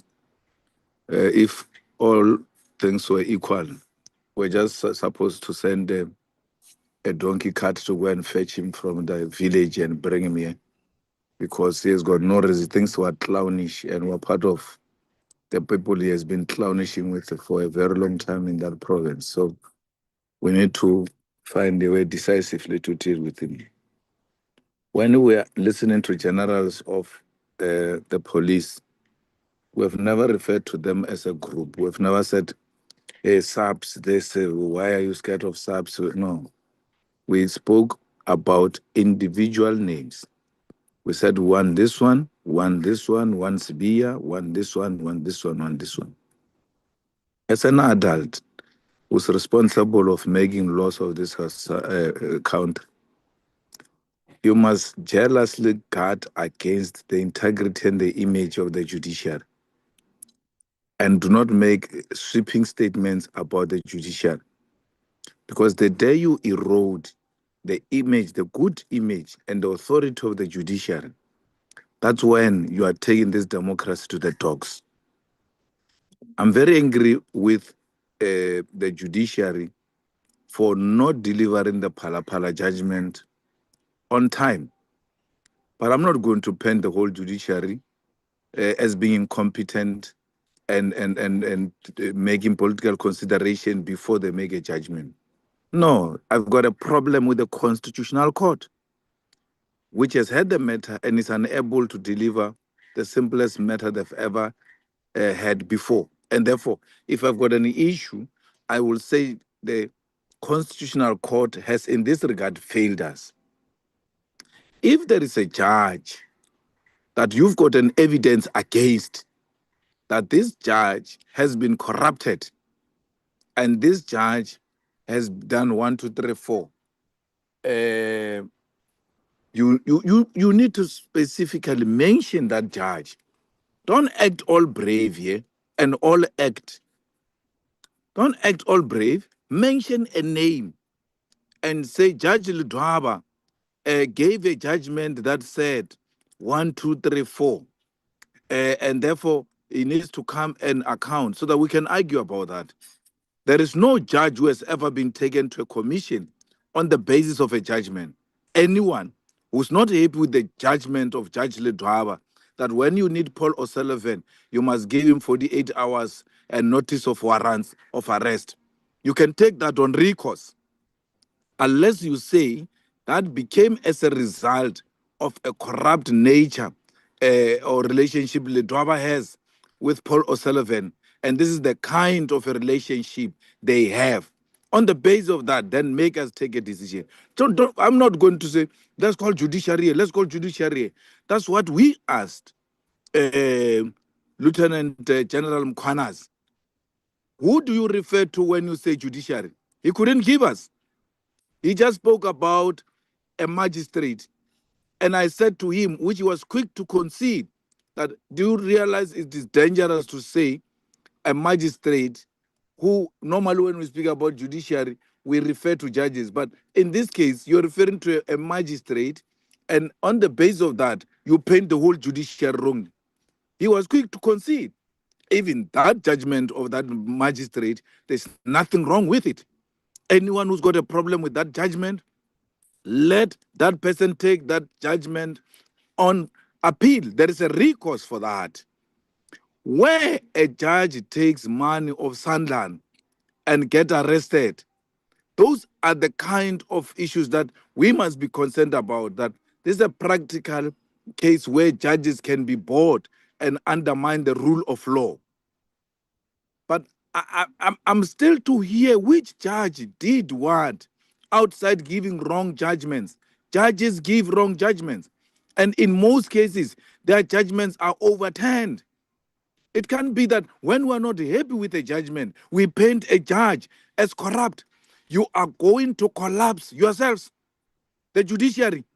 And when we collapse the judiciary and its independence and its good image, all of us are going to be subject of these cartels and criminals, and we'll have no one to run to. At least we still have a judiciary that can protect us from these criminals which are running amok in this country. So I'm making an appeal, colleagues, that even if we want to sound more radical, we must never attack judiciary in a manner we're doing without giving the facts. Let's give the facts and let's deal with them. When we're complaining about NPA, we brought Advocate Batoi, and then he brought Johnson. He said, before I come, well, most of the issues are talking about, they belong to Johnson. Johnson came, and then Batoi ultimately came. Is there any other prosecutor we're looking for? Let's put the name down. Let's not generalize. There are men and women out there who are prosecuting objectively, who are not involved in this mess we're talking about. And therefore, you can't just say, we must not be scared of prosecutors. Make a name. Give us a specific name. Make a case. And let's second that. If no one is seconding that, it falls off and we proceed. We don't have the whole day. I mean, the whole time, Chairperson. I don't agree that we must call Begitele. Begitele said whatever he said about Matala. We went to Matala to test what Kele said about him. He responded in a manner he did. One of the fresh allegations Matala made is, I gave Begitele money. If we go to CCTV cameras, will we get that? Yes, you will get that. If we go and ask your protector who followed you to the car where you dropped the cash, working with Begitele, will he confirm that in affidavit? Yes, he will confirm that. You have never done any of those things. You have never looked at CCTV cameras. You have never asked for an affidavit of a bodyguard who was there. You say we must call Begitele because Begitele must come and refute those allegations made by Matala and then make new allegations about Matala. Then we must go again to that prison to go and ask Matala. Is now in a new prison. Now Begi says this about you. No. If there is anything that comes out of Kele's mouth or Matala's mouth, which is substantive in nature, and we think this is a damaging and damning against a particular witness, we must then go and look for prima facie evidence. At least they gave us some lead. Look for prima facie evidence. And if we find something material on the basis of that, then say to this person, you need to come back. Otherwise, we're going to sit here. This one said this about you. What do you say? And then say the same thing about new things about that person. You go back. This person said this about you without us having anything. This should help us. And that's what Honorable Mateus speaks about. We have no capacity. There are no enough resources to follow up on certain things and get this information ourselves and say, no, we found something so damaging. This guy needs to come back. I will never agree that Begitele must come back on the basis of what Matala said. And then we can't say, you know, the way it's so weighty. We even got the following. That's why we want Begitele back. Thanks, Chairperson. Thank you. Thank you very much, Honorable Malema. Chairperson, are you back? It seems that the Hello. Thank you. Thank you. I'm handing over back to you, Chairperson. Honorable Malema just concluded. Thank you, Chair. Chair, I've raised my hand, Chair. Chairperson Lekganyane, are you taking over? Honorable Skhosana, I think the way that it's normally done is we go through the rotations and then if there's any issues, we come back at the end. No, I wanted to talk about the chair, this chair issue, because we had you, we had Ngola, we had our chairperson. This thing now looks bad, man. You know, we don't understand because I don't know what is happening. Ngola as well has just gone, and the chair has just gone. Now it's you. Maybe you're gonna go as well. We're gonna have another chairperson. What is happening here? We're suffering because of January 8th. No, Honorable Skhosana, I think this is completely wrong. Let's Honorable say things as they are. We can't have a chairperson. Now we are the third chairperson and we don't know what is happening. Honorable Skhosana, I do apologize. I think the chairperson had Okay. indicated the challenges he was having, but he's back now. Thank you, Chair. Honorable.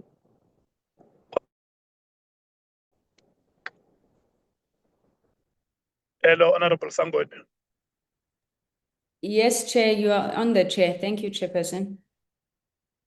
Yeah, no, we must apologize. Honorable Skhosana is right. We can't have many chairpersons in one meeting. But before the meeting started, we alerted the meeting about our commitment this week.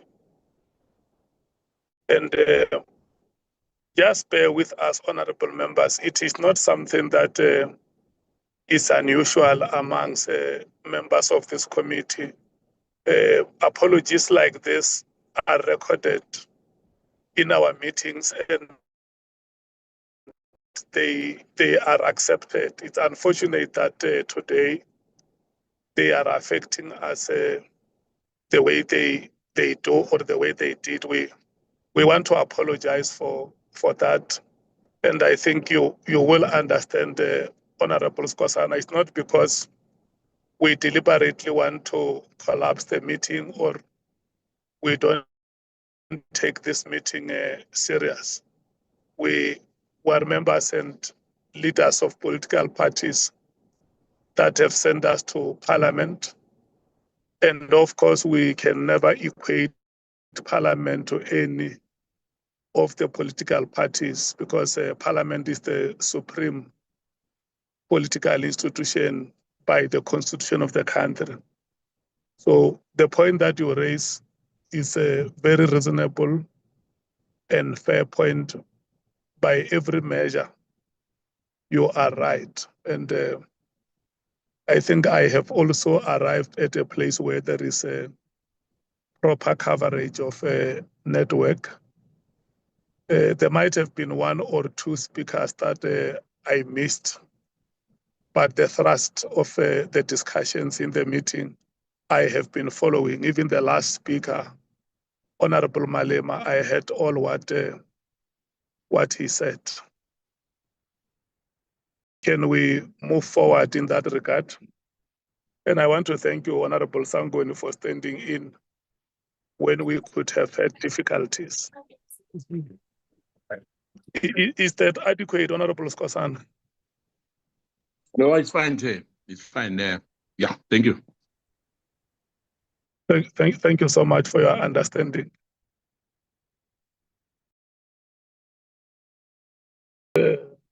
Your hand is still up. Okay, thank you so much.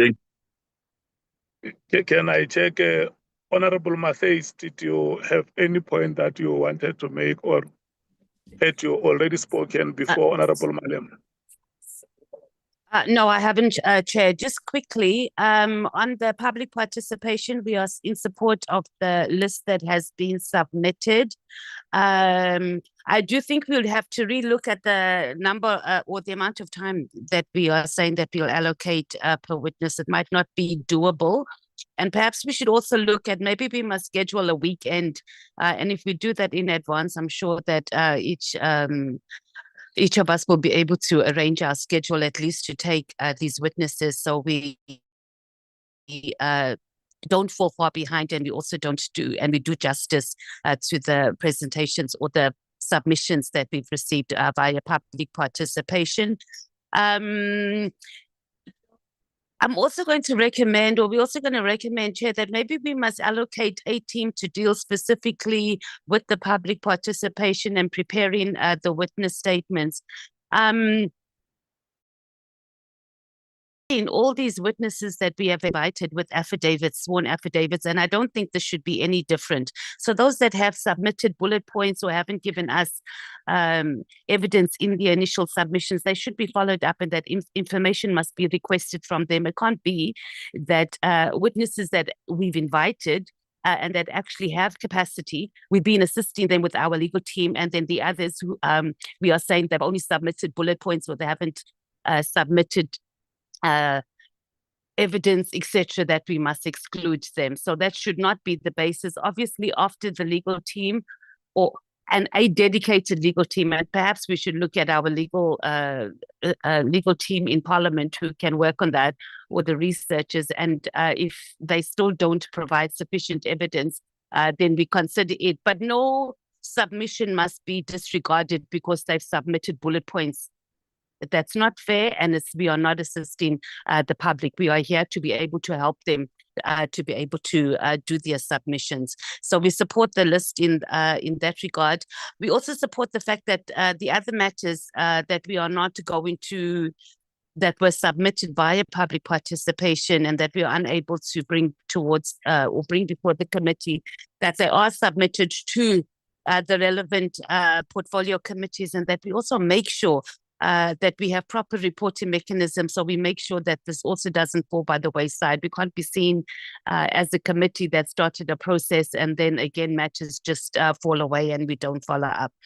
In terms of what the legal team has presented in terms of witnesses, we support the witness list. I do think we need to be a little bit more mindful of the dates. So I think the technical team chair and the legal team should sit. We must be cognitive, number one, that as we are hearing or we're going to be having hearings, there might be people that we need to bring in. So even if we finalize a list now, we might have to add people, and it might be a necessary, the evidence that they present to us might necessitate for us to do that. So we must be cognitive of us doing that.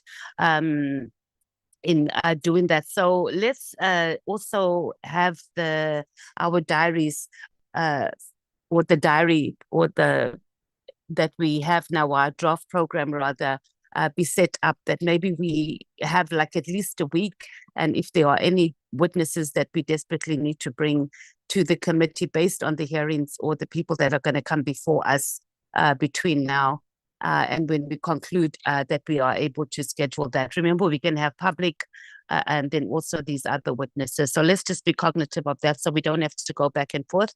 And then we've dealt with the issue of the public representatives, which is Honourable Carl Barnard and Honourable Adams, that we also need to make sure that we put in on the schedule. That's all from us. Thank you, Chair. Thank you so much, Honourable Matthys. Just to get you clear on the public submissions, you suggest that we can allocate a weekend to deal with them. Is that your suggestion? Yes, yeah, that's our recommendation. But let it be done in advance, I think, so we can all schedule our times. And that's given if we are not able to fit everything in as well. But we're happy with the 15 people that has been recommended by Ms. Nicolette. I think she's done a sterling job, so we can move with that. Including the civil society body? Yes. Okay. Thanks. Thank you. Thank you so much. Bangazita. Thank you, Honorable Chairperson. I think we have largely been covered by the Honorable Sangoni's interventions. Just for the sake of emphasis on the issue of online submission of witnesses, I think we are vehemently opposed to that. I mean, they need to actually come physically before this committee. On the issue of the public submissions, I think we agree with the proposal that has already been made. If honorable members can remember, the Honorable Peggy Cele actually made a very strong plea in relation to the issue of bail. the granting of bail and its negative impact on the overall fight against crime. I'm not too sure whether this matter actually would reside with the committee, or we want to allocate it to other committees. But he was actually very concerned about the disproportionate granting of bail, to a point where he actually even made an example of one hardcore criminal who had actually been given 6 bails in a row, and the impact of that on crime prevention. I don't know whether that issue can actually be looked into by us, or we would allocate it to a relevant body. Thank you, Honorable Chair. Thank you so much, Pangasita. Maybe when we deal with the report and the recommendations, we can look at where we can slot that part, the last part that you have spoken to. Thank you so much for your inputs, Honorable Sols. And thank you, Honorable Chair. We agree with starting with General Patlan. Further, the witness, Mr. Paul O'Sullivan, must appear physically before us. And then on public submissions, we have no problem with hearing the oral submission of Ms. Mashale. And then, Chair, over the festive period, we've received a submission from a member of the public that reached out to us. Her husband was murdered a few years ago, including 4 other people allegedly to silence them. She is currently in hiding. Another key witness to this was put under witness protection, who is a film producer.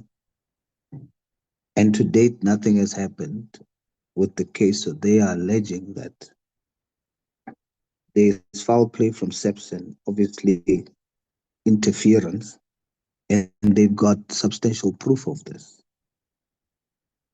I just thought it important to mention it here, and perhaps request for me to have that information that is sent to us to then send it to our legal counsel for consideration under public submissions as well. Thank you, Chair. Thank you so much, Honorable Vessels. Thank you, Honourable Chairperson. Chairperson, I'm not going to repeat what other colleagues have already said. I'm covered and I'm in agreement. Thank you. Thank you so much, Honorable Vessels. Honorable James. Thank you so much, Chair. On the first point, the public participation and submission, we support the proposal as well as the report. I think something that we just want to put on record is, since the beginning, we have made proposals and suggestions, as well as I remember EFF at one point, for the appointment of an investigator, a forensic investigator, because all of these witnesses have appeared before us. They run their mouths, they mention someone, and then we go on a wild goose chase without basically verifying any of the information. And this is why we now have, members suggesting that Mr. Bekitele comes back based on what Mr. Matlala has said. If we're going to take that approach, we're going to be sitting here until 2030. We haven't verified sort of any of the information that any of these witnesses has put before us. We have the statements, we have the affidavits, but that is all we have. So I think at some point we need to also ask ourselves, with everyone coming forward, what is the weight and what is actually tied to the accusations, the allegations of General Mkhwanazi, and at which point do we say, you know what, let us now take decisions and let us make our submissions, because that is ultimately what South Africans are waiting for. I think that is the first concern. And in line with that, we would then like to also support the EFF's request for additional resources, even though we almost like at the final push, if I can call it that. We'd like to support the request for additional resources for the legal team to ensure that there's efficiency in everything that they do going forward right now. I think it's very important. Otherwise, we're going to come to the end of February and we're going to find that we haven't sort of crossed all our T's and dotted our I's, and we're going to find ourselves having to ask for another extension. So I think in terms of resources, we have pleaded with the committee and with Parliament since the onset to please ensure that we capacitate the ad hoc committee properly in order to sort of fulfill our mandate. I think the other thing was we are happy to hear from Mrs. Mashiele. The one thing that stood out for me there when Nicolette presented, when she also put in brackets, no evidence provided. Like I said, we didn't have that for any of the other witnesses, and the fact that she presented her evidence or her information in bullet point form, that has never been an issue with everyone else. How they present to us is neither here or there. That is for the legal team to actually provide guidance. Another concern for us as Action SA is the protection of witnesses. We're calling all these people. We've seen what has happened over the last 2 months, and it obviously has raised public outrage and concern. What processes do we have in place as the ad hoc to sort of measure the threat, on witnesses when they come forward with the information? If we're saying we have sort of 15 new witnesses lined up, how do we ensure that we've taken the necessary, I'm not sure what you call it in SAPS, maybe an analysis in terms of their safety. If we can also maybe have a look at doing that. When it comes to Mr. Paul O'Sullivan, that man has been running amok. He must come and appear in person. There's absolutely no way we are going to listen to his statement or information virtually. I think I'm going to leave it at that. Everything else we are happy with. Thank you, Chair. Thank you so much, Honorable James. Honorable members, my understanding on these two matters that have been presented by Ms. Van Zyl and the legal team is that number one, there is a general agreement that at the end of the hearings, we should invite, in fact, it's a restatement, because the committee has made that decision before that General Mkhwanazi would have to be called to come and maybe give a reply to whatever presentations would have been made since his appearance before the committee. And number two, that the appearance of Mr. Paul O'Sullivan and Mr. Brown Mokgotsi should be physical, and that whatever records we have should be used to have them appearing physically before the committee. And that the hearings on Wednesday must start with General Patani, and then he should be allocated 1 day. And then on Wednesday and Friday, it will be General Khumalo. Number four, that there is general agreement on the public submissions, inclusive of the civil society submissions that have been made. The recommendations are accepted that the 15 public submissions plus the civil society submissions should be provided for oral presentation. And Honorable Sangoni has also said that there are submissions that she will also want to bring for committee consideration that will be formally presented and considered, including the matter that the Honorable Sols has just presented. I think those are the matters that we should be able to give attention as a committee.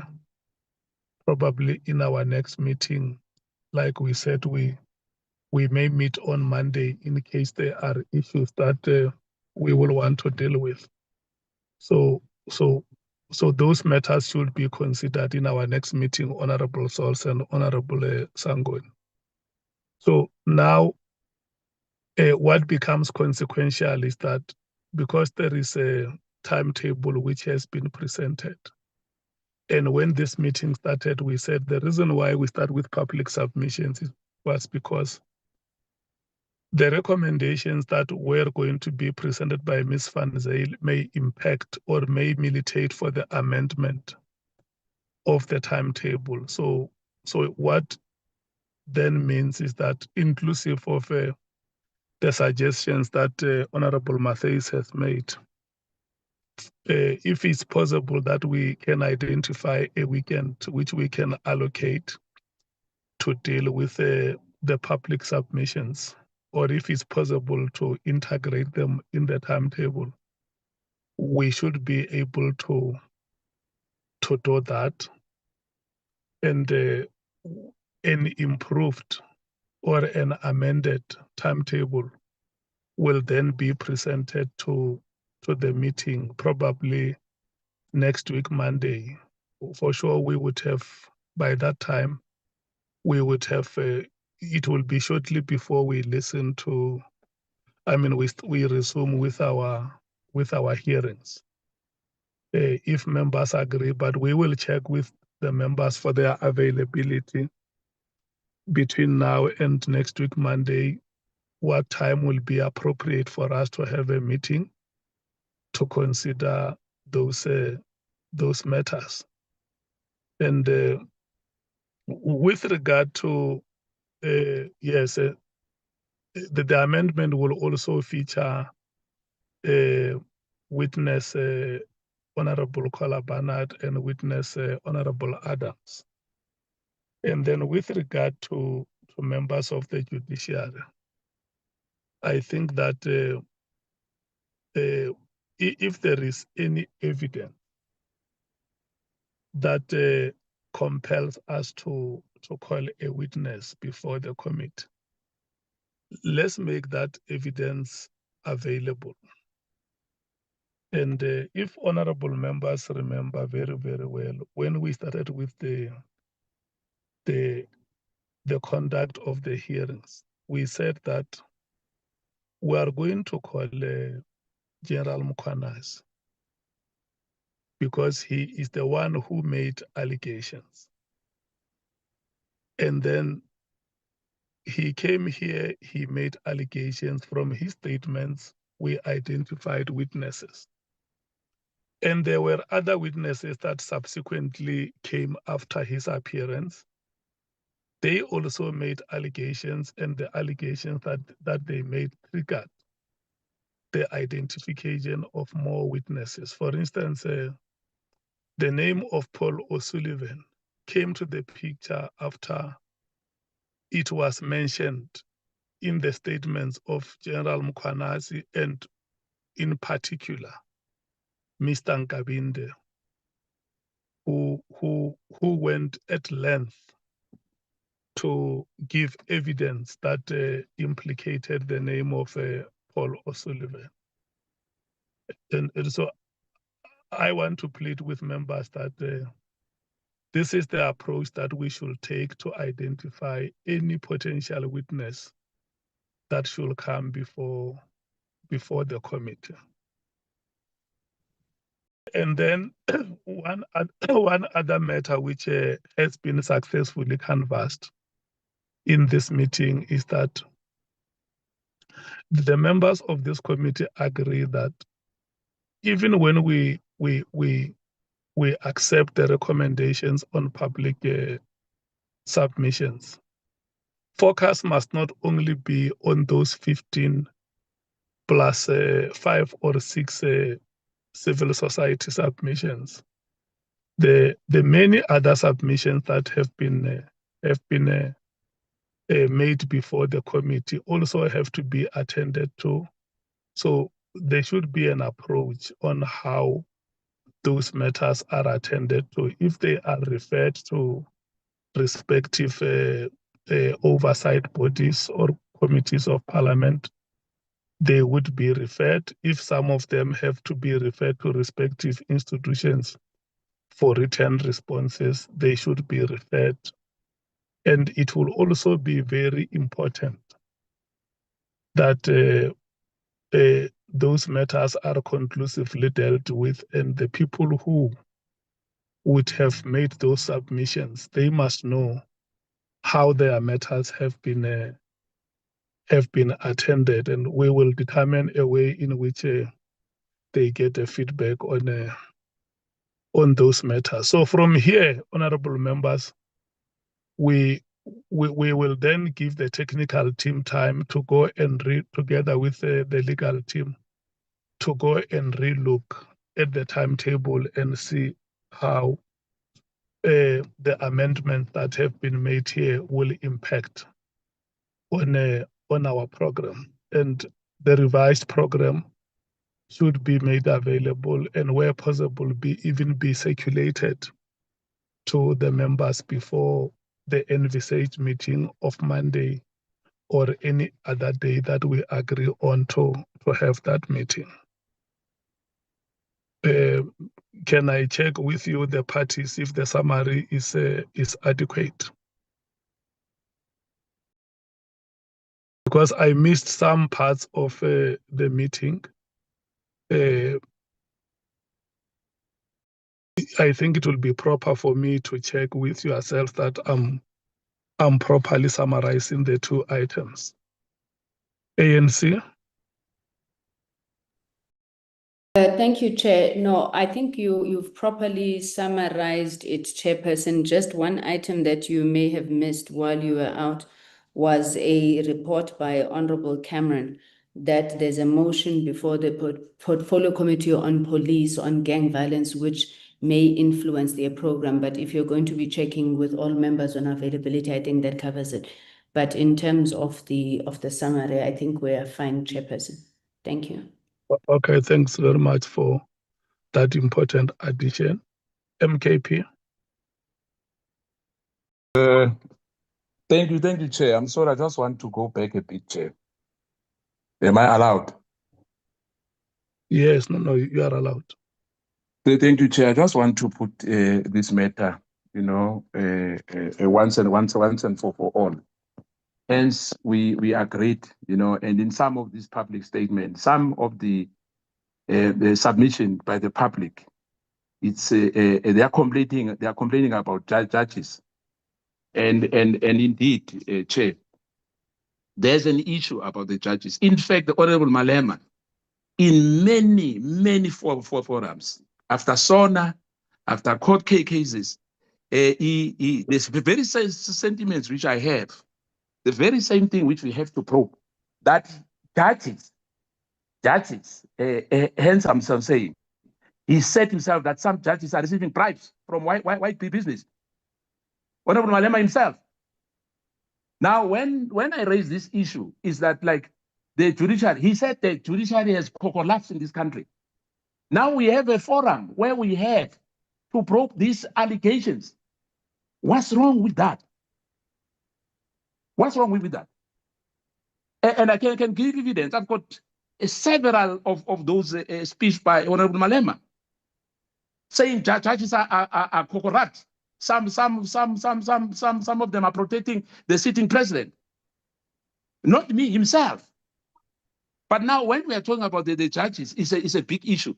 The judges, if there's judges which have to appear before us, we said the judiciary in this country has collapsed unless something has happened in the last few months. But we said no one is above the law. No one is above the law. Now, Chair, I just want to raise this issue, Chair, with you, that before we close, Honorable Nomvalo, if you remember well, Advocate Johnson and Advocate Patoi, we asked them to submit because they were not prepared. They said they were not aware. Did they submitted all the documents we have asked them to do?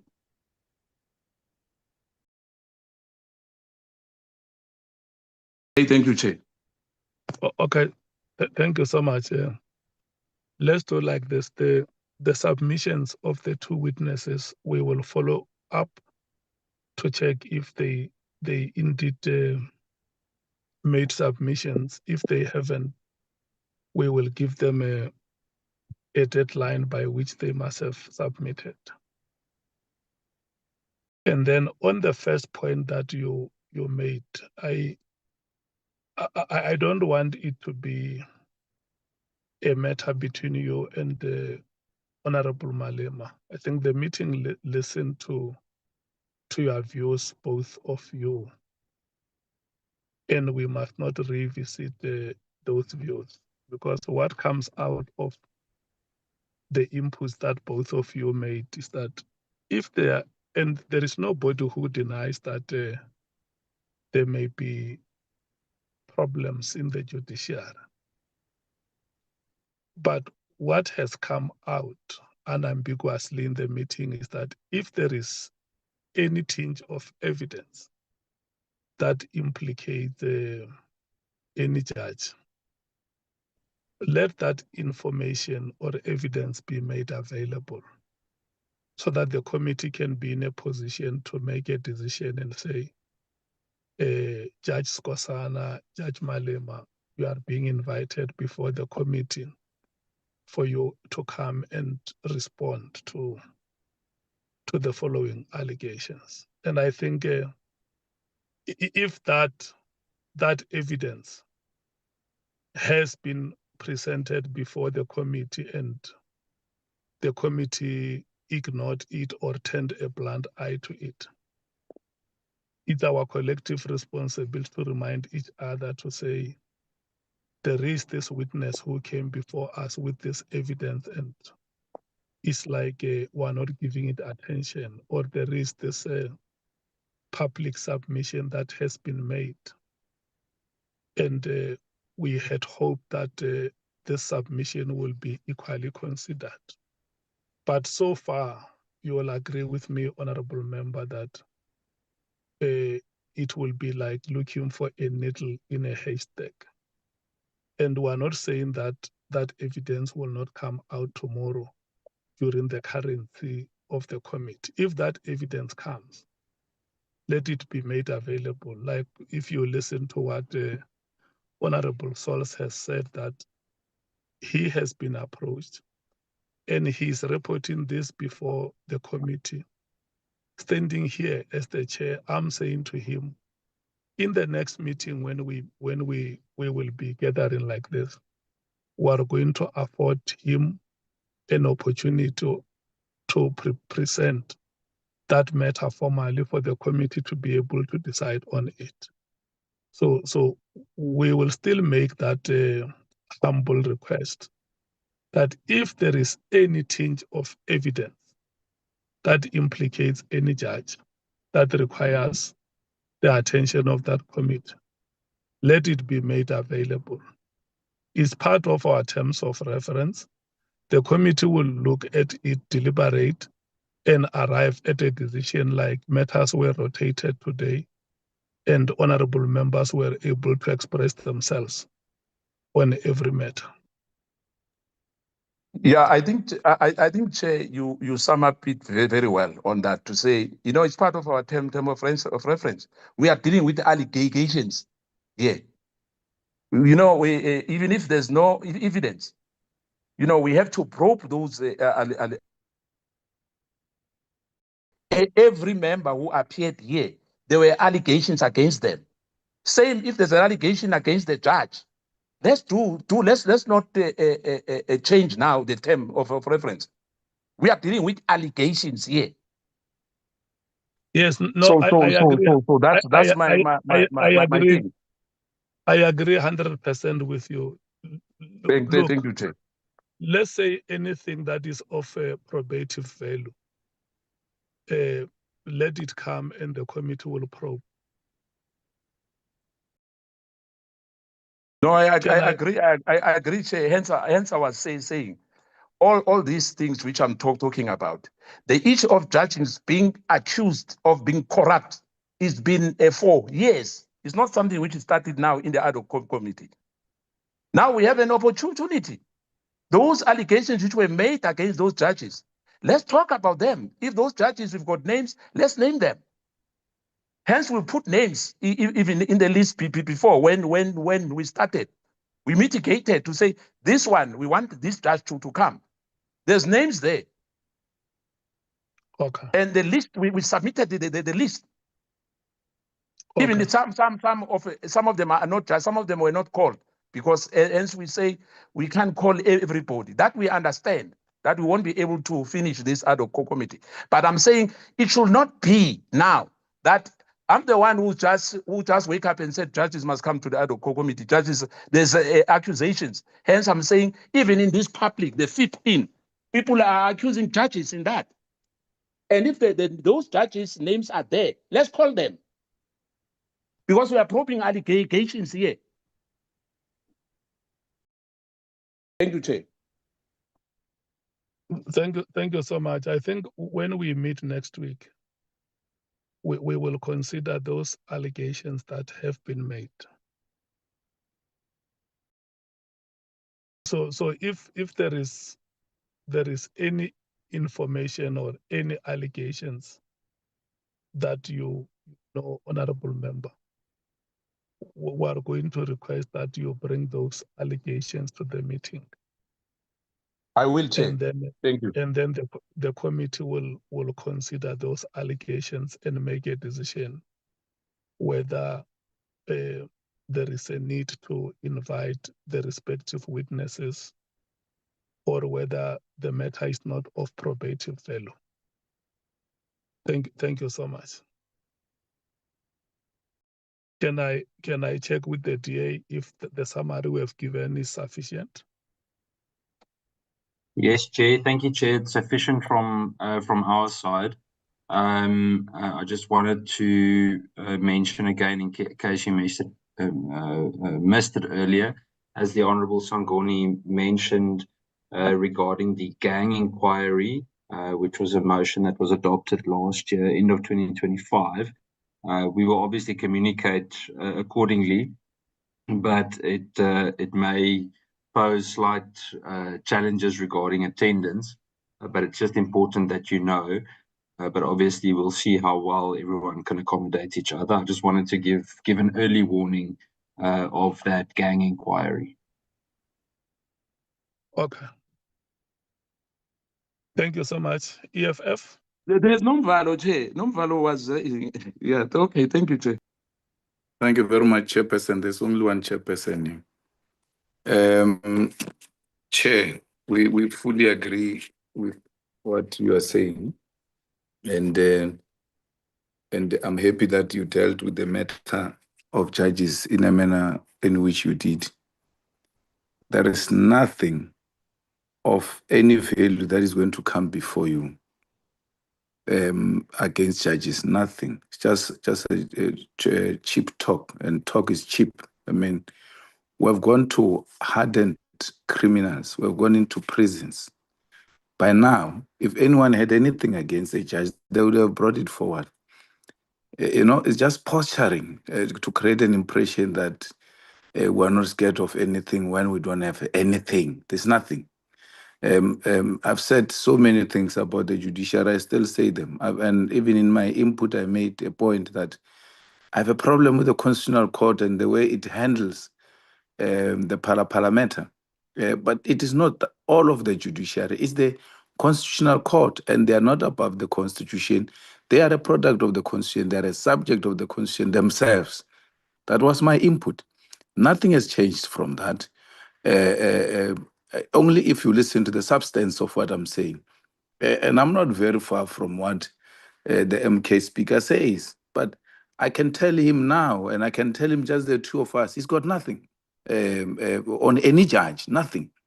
And therefore, you don't speak about judges like that if there's nothing substantive against them. And that's what you, Chair, should from time to time emphasize that you don't just say there are allegations here, and we've brought names. If you have brought names before, what stops you from bringing names now? And say to us the same way we say the honorable members of parliament were not here, are not on the list. We're putting them on the list. We're very specific about that. And I was very impressed by that point because it has escaped me. And it was going to appear like we're using this process to defend each other. So I'm happy that honorable members remember that point, and I'm now going back to it. The same thing with the judges. If names were raised before, Adam's name was raised before. And when you presented names now, Adam's names all of a sudden, Honorable Kola Barnett's names and Adam's are not here. We are being reminded, these are the names we need. Put the name of a judge. Stop shouting. Put the name of a judge. Stop being a coward. Tell us which judge did the wrong thing. Honorable Malema. Chair, Tell us which judge did anything. Tell us about the judge. I'm going to respond. If the member thinks you can respond not when you think you're superior than all of us. Respond. No, tell us the name of a judge. This member, you must tell us the name of a judge. Stop being a coward. Tell us the name of a judge. The coward is himself. Who was tell us the name of a judge. Tell us the name of a judge. Is him? I can even give you names. He's the one who gave us names. Malema today is flip-flopping because he's facing charges on the 23rd. You are saying give us the name of a to buy judge. their face here. You are a coward. Give us the name No, of a it's not coward, judge. it's you. We are trying to buy their face because we are going don't to buy court faces. on the You must ask 23rd. your president is You now looking are after the cattle one who because said of us. We don't buy faces. all these things. Give us the name of a judge. Don't scream. We're asking for a name. Don't scream. We're asking for a name.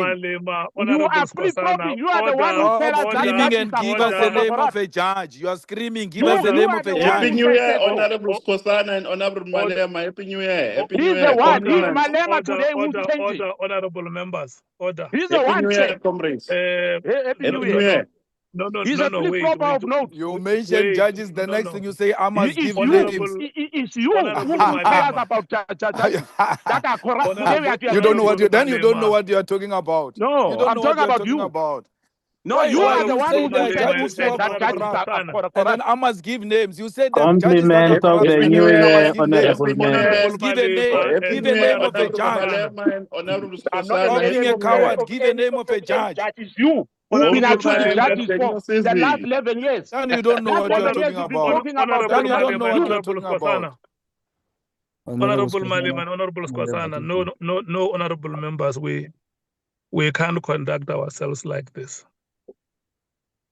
If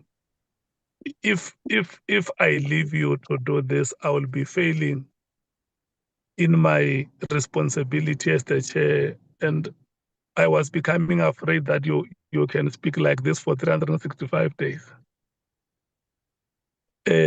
Honorable Malema, I want to request you to withdraw in the manner in which you addressed the point that was made by Honorable Skosana to say that he is a coward and that he is just posturing. If you can please withdraw that statement. I'm asking for a name of a judge. That's what I'm asking for. And then he rudely interrupts me. And I was not talking to him. I'm talking through you. I'm saying, give us a name of a judge. And then he gives us the name of Julius Malema. Since when am I a judge? I have called your name before Honorable Skosana came in to speak. Because when I called your name, I wanted to request you to withdraw that statement that says, don't be coward, this is just posturing. If you can please, Honorable Member, withdraw that part. I withdraw. Thank you so much. Honorable Skosana, can you please withdraw everything that you said after Honorable Malema mentioned the word coward and posturing? Can you please withdraw everything that you said thereafter? I just want to say, if you say everything, like what, Che? Because if you say everything, you say I must withdraw to say Malema was accusing judges for the last 11 years of corruption. No, it's not what I'm saying. That part you said You said when we gave you chance to speak, what you said after he mentioned the word coward and posturing. Remember, I came between the two of you. I came between the two of you. Because he's attacking me, Chair. He No, Chair. No, Chair. But it's fine, Chair. This I'll Honorable withdraw. Kekana is out No, of order because when he I was can speak speaking, for myself. no, it's Leanne Matthys I here. can speak You for just it's myself. Leanne Matthys here. It's not Sangweni, When I can speak you for myself. interrupted when you were busy talking. Honorable Malema did not interrupt you. No, because the chair is not asking you to apologize. You just come in and talk whenever the hell you want. Who do you think you are here? Every time you must be putting up with your rubbish. No, Chair, you must tell him to even withdraw everything he said because Honorable Malema was still on the floor and then he interrupted. It's out of order and I'm calling order on you, Chair. Honorable Matthys, no, you can't call order on me because what you Can, do... Chair, because you're supposed to ask him to withdraw anything. He interrupted Honorable Malema and he started talking. What you do is unacceptable. Listen here, honorable members. I have spoken to Honorable Malema, and Honorable Malema has withdrawn the part that I requested him to withdraw. I withdraw, Chair. And please ask Matthys not to come in between. You are talking to me. You are not talking to me. Go ahead. No. Thank you. No, I'll come in because you always interrupting and be always quiet. I'm not dealing with the issue of withdrawing. Yeah, I will because you must learn to shut up when you're not called. Chair, he says I must learn to I will come in because we're tired of you, Kosana. We sick. No, you need to be called to order. We're sick and tired of you always interrupting everybody. We are sick and tired of you too. Who do you think you are? I don't interrupt. I don't interrupt. We are interrupting. Yeah, I am now.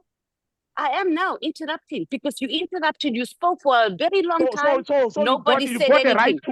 When Honorable Malema spoke, you interrupted. I'm calling point on. Yes, because I need to call you to order because nobody does. Yes, I do.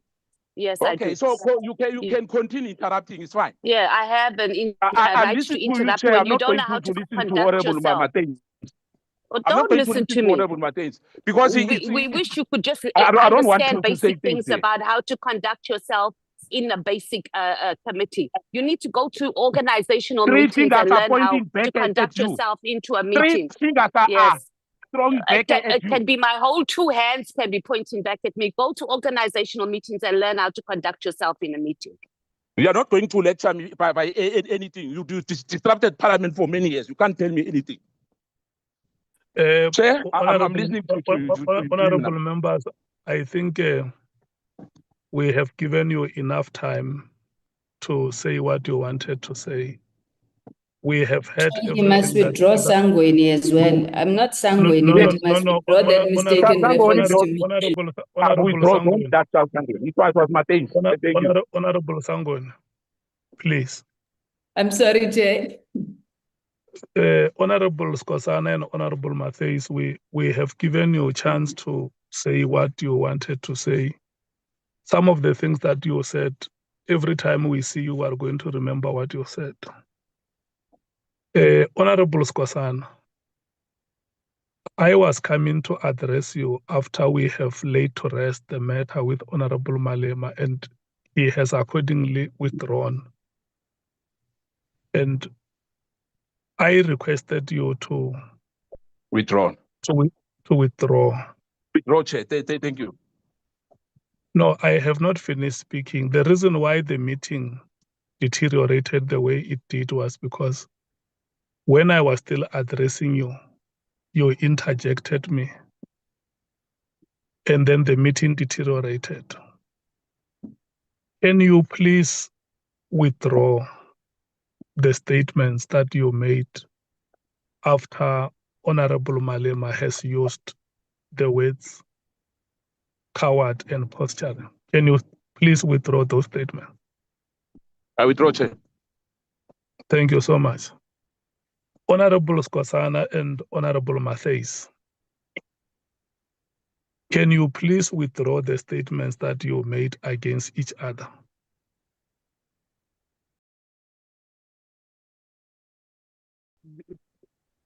Sure, Chair, I withdraw that he must go and attend organizational meetings so he can know how to conduct himself in meetings.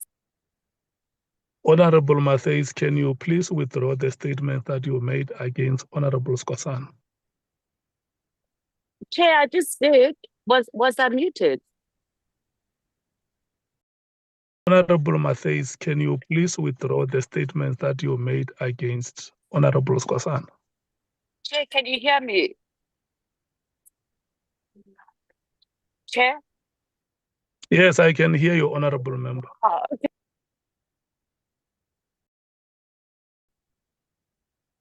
I can hear you.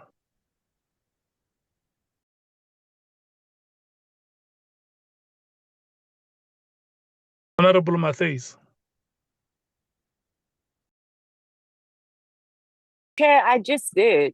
Must I say it again? Yeah, I think the simplest you can say is just to say, I withdraw. I withdraw that Honorable Kekana must attend meetings so he knows Thank you how so to much. conduct himself in this meeting. Thank you. Honorable Skosana, can you please withdraw the statements that you made against Honorable Mathais? I withdraw that. Next time you must learn not to interfere with when you are talking to me. Thank you. Honorable Skosana, can you please withdraw the statement that you made against Honorable Mathais? I've withdrawn. Hence, he's saying that he's withdrawing because he said, okay, he still repeated that, but you did not say to her, he must withdraw. Okay. So I'm saying that I'm putting weight on it to say she must stop interfering when you are talking to me. I withdraw. Honorable Skosana and Honorable Mathais, can you please apologize for your conduct in this meeting? I do. I apologize, Chair. Thank you. Thank you. Honorable Mathais. I apologize profusely for allowing Honorable Kekana to get under my skin. Okay. You see, Chair. You see, Chair. Now I must accept that I'm going under somebody's skin. Yeah, no, that is the unfortunate part I that know. she's saying, and you know when as the chair I request a member to apologize. It's not because I want to spite a member, but it's about upholding and maintaining the decorum of Parliament and its committee proceedings. Honorable Skosana, you mistakenly mentioned the name of Honorable Sangoni when you were being addressed by Honorable when you were being addressed by Honorable Mathais. May you please withdraw and apologize to Honorable Sangweni? I withdraw and my 1,000 apology to Honorable Sangweni. Thank you so much. Honorable members, we have come to the end of the discussions on the two items. No, we haven't come because I still had to check with the IFP and the Patriotic Alliance and the Freedom Front Plus and the Action SA.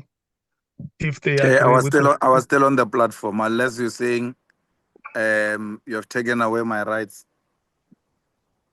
I request you to accept that what you said was sufficient without being pompous. I just request you to accept that you might have spoken adequately. Thank you so much. Pangazita. Thank you, Honorable Chairperson. Now we satisfied with your summary, Honorable Chair.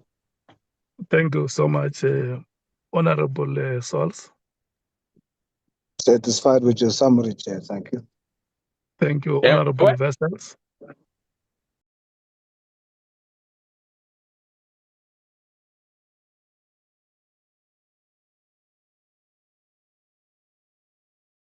Honorable James. We satisfied, thanks, Chair. Thank you so much. Honorable members, the last item was the response to the response that we have been given by the NPA. So I'm going to request that the legal team should go and look at that response and come back and give the committee a feedback. The legal team of Parliament look at that response and come and give the committee a feedback, including recommendations on how the committee should finalize the matter. Is that adequate, African National Congress? Yes, Chair, thank you. Thank you so much. MKP? Chair, no, our understanding is that the response should not only come from the NPA. We also made a request of some information from IDEC as well. So we're hoping to get an update in that regard from the legal team. Okay. If I may remind them what the information was about, it was in relation to the arrest of General Khumalo, the referral. Yeah. Thank you. Okay, yeah, but it's separate from the Paul O'Sullivan matter. I thought, so the part of IDEC must also, it's IPIT, because the allegations were that Paul O'Sullivan will even go to IPIT offices and convene meetings. So it means when the legal team comes back with the report on the charges against Paul O'Sullivan, or the status of the charges against Paul O'Sullivan, there should also be an explanation from IPIT. And number two is that we must also get a response from IDEC on the matters relating to the arrest of General Khumalo. Is that adequate, Honorable Nomaan?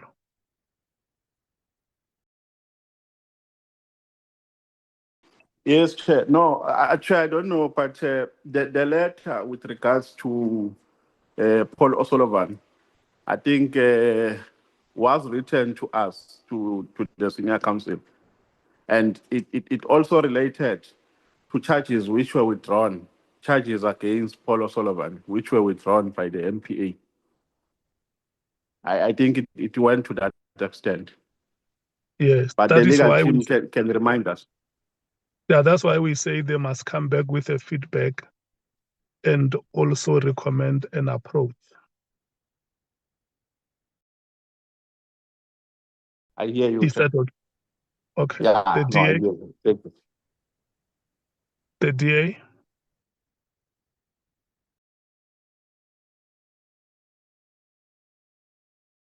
I'm very sorry, my signal's extremely bad. The DA is fine. We covered so far, we have nothing further to add. Okay. So thank you so much. The EFF? Mkhwanazi. Agreed. The IFP? Agreed, Chair. The PA? Covered, Chair. Thank you so much. The Freedom Front Plus? Agreed, Chairperson. Thank you so much. The Action SA? We find Chair. Thank you so much, honorable members. That was the last item on the agenda. The rest of the items that have not been fully exhausted, as they were mentioned in the summary, will then be attended to in our meeting next week. I want to take this opportunity and thank you so much for your time and for your energy and your commitment to the work of this ad hoc committee. Bonani, are we having any announcements? None from our side. Thank you so much. The meeting stands adjourned. Long live the chair. Thank you.